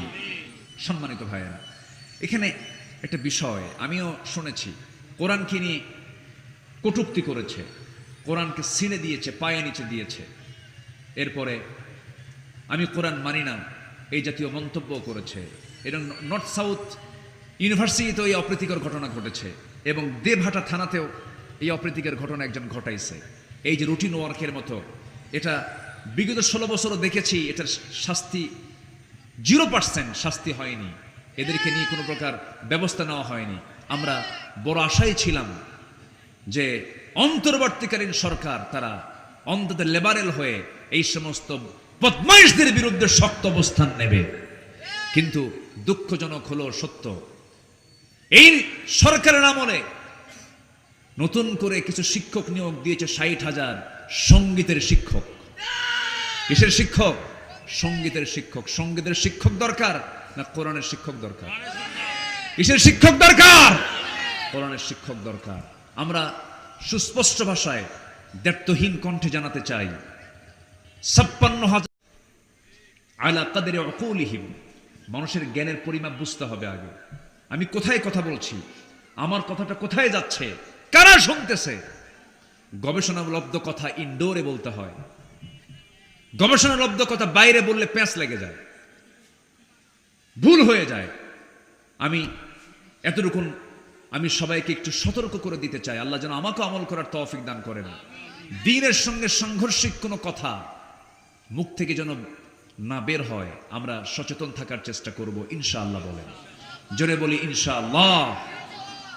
আপনার পূজার মণ্ডপে আপনি মুসলিম হয়ে যাচ্ছেন, আপনি পূজার মণ্ডপ আপনি পাহারা দিবেন, এটা ইসলাম আপনাকে বলে দিয়েছে। মন্দির পাহারা দিবেন আপনি বলে দিচ্ছে, কিন্তু পূজার মণ্ডপে গিয়ে আপনি ওই কি খাবেন? প্রসাদ খাবেন, নাড়ু খাবেন, এটা ইসলাম কখনো মেনে নিতে পারে না। এটা তাদের ধর্মীয় উপাসনালয়। আপনি যেটাই করবেন, ইসলাম অন্য ধর্মের প্রতি সহিষ্ণু, কিন্তু এর মানে প্রশংসায় পঞ্চমুখ হয়ে আপনি বলে ফেলছেন যে মা দুর্গা গজে চড়েছেন, ফসল উন্নতি হয়েছে, এই জাতীয় কথা ইমানদার কখনো বলতে পারে না। মা দুর্গা গজে চড়ুক আর উঠে চড়ুক আর ঘোড়ায় চড়ুক, যা চড়ে চড়ুক, আমার বলার দরকার নাই।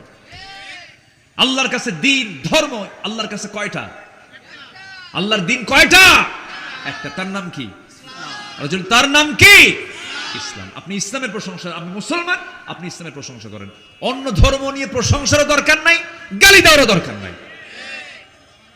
কি প্রশংসারও দরকার নাই, গালি দেওয়ারও দরকার নাই। এত কেন? এত বেশি ভালো না। অতিরঞ্জিত মানুষকে বিব্রত করে, মানুষ এগুলো দেখলে মানুষের মন মরে যায়, মন নষ্ট হয়ে যায়। এত বেশি কেন? হিন্দু ভাই তারা আছেন আমার দেশে, তাদের সঙ্গে ব্যবসার লেনদেন হয়, চলাফেরা হয়, সবকিছু হয়, ভালো, সমস্যা কি? কিন্তু সালামটা আমি দেব, সালামটা কি হিন্দুর জন্য না মুসলমানের জন্য? বলুন কার জন্য? কার জন্য? কার জন্য? মুসলমানের জন্য। এটা মাথায় রাখতে হবে। আল্লাহ রাব্বুল আলামিন সবাইকে বোঝার তৌফিক দান করুন। জোরে বলি আল্লাহুম্মা আমিন। হুজুর ইমাম সাহেবদের বেতন নিয়ে কিছু বলুন। বেতন দিবেন না, ও হাওয়া খাক। আমার দেশে সবচেয়ে কম বেতনে চাকরি করে কারা? তাও 6 মাসের বেতন বাকি। কয় মাসের? 6 মাসের বেতন বাকি। 6 মাস এই বেতন বাকি রাখার পর হুজুর তো কাম সারা, নামাজে দাঁড়ায় আর কয় কি বাজার করব, কি বাজার করব। তার ক্ষতিটা আপনার হচ্ছে না বলেন তো? আমি তো মনে করি ইমামের চাইতে বড় কোনো সম্মানজনক পদ এমন চাকরি কি আর দ্বিতীয়টা আছে বলেন তো? নাই। এটা কোনো চাকরিও বলা যাবে না, এটা সম্মানজনক একটা পদ। তার পরিবারটা উচিত খারাপ থাকা না ভালো থাকা। তার ছেলে আছে, তার মেয়ে আছে, তার পরিবার আছে, পড়াশোনা আছে, সন্তানদের শিক্ষা, মৌলিক চাহিদাগুলো আছে। এমন বেতন দেওয়া হয় যা হাস্যকর। একটা সুইপারের বেতন ইমামকে দেওয়া হয় না। 10,000 টাকা বেতন দিয়ে আবার প্রশ্ন করে হুজুর এত বেতন দিয়ে কি করেন? এরকম বিকুপ কিছু আছে না নাই বলেন তো? আচ্ছা, এটা ঠিক না।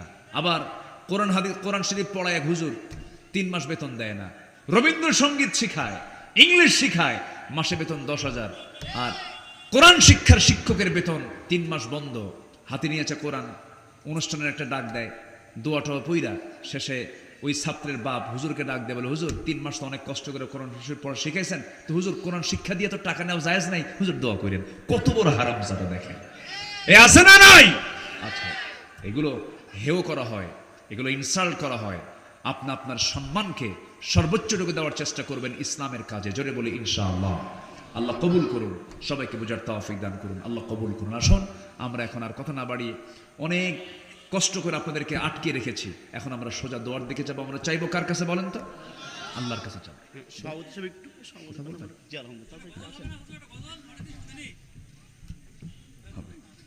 বসে আলহামদুলিল্লাহ, সমাজ উপস্থিতি এখনই দোয়া হবে।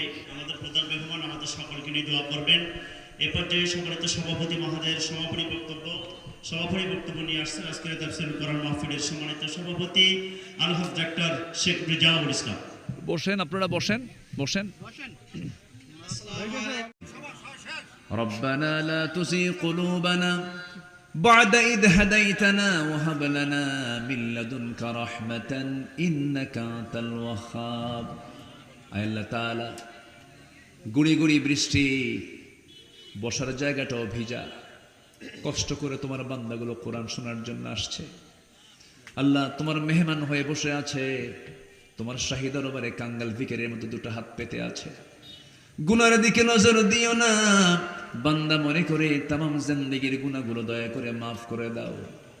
জনম দুঃখিনী মাজার দুনিয়া থেকে বিদায় নিলেন, জিন্দেগীর গুনাহগুলো মাফ করে দাও।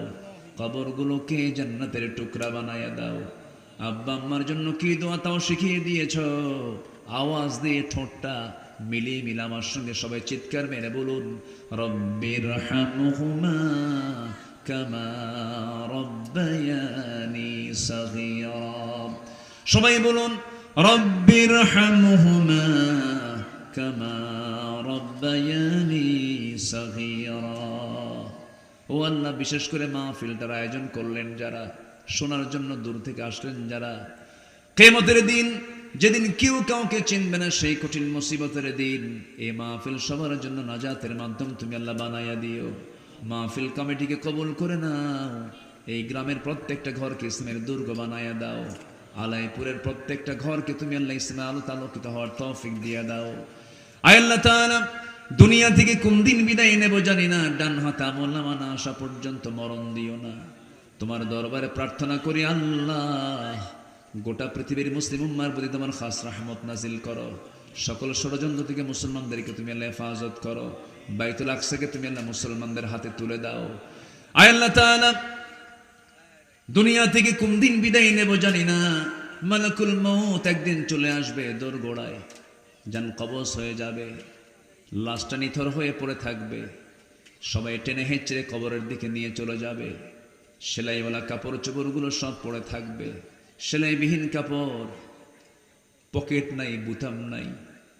ও আল্লাহ, আমাকে পড়ায় দিয়া জানাজার শেষ সালাতটা আদায় করে আমাকে টেনে হেঁচড়ে কবরের দিকে নিয়ে চলে যাবে। কবরে শোয়ায় দেবে, বাঁশ চাপা দেবে, মাটি চাপা দেবে। 24 ঘন্টা লাগবে না, মাথার চুলগুলো খসে খসে পড়বে। 3 দিন লাগবে না, চামড়াগুলো গলে গলে পোকার পেটের খাবার হয়ে যাবে। মাথার চুলে তেল দিলাম, গায়ে কত প্রকার কাপড় চোপড় পরলাম, সাবান লাগালাম, তেল দিলাম, কত কি করলাম, যত্ন নিলাম। 3 দিনে চামড়া শেষ, 24 ঘন্টায় মাথার চুলগুলো শেষ। 7 দিনের মাথায় দেখা যাবে পেটের নারী ভেরিগুলো সব চোখ মুখ কান নাক দিয়ে বের হওয়া শুরু হয়ে গেছে। মাত্র 3টা মাস কবরস্থানের কবর খনন করে যদি দেখা হয়, কয়েকটা হাড় ছাড়া কিচ্ছু পাওয়া যাবে না রে আল্লাহ। সে অন্তিম সময় যখন চলে আসবে, সবার জবানে জারি করে দিও কালেজে কালেমা তাইয়্যিবা লা ইলাহা ইল্লাল্লাহু মুহাম্মাদুর রাসূলুল্লাহ। আসসালামু আলাইকুম ওয়া রাহমাতুল্লাহি ওয়া বারাকাতুহু।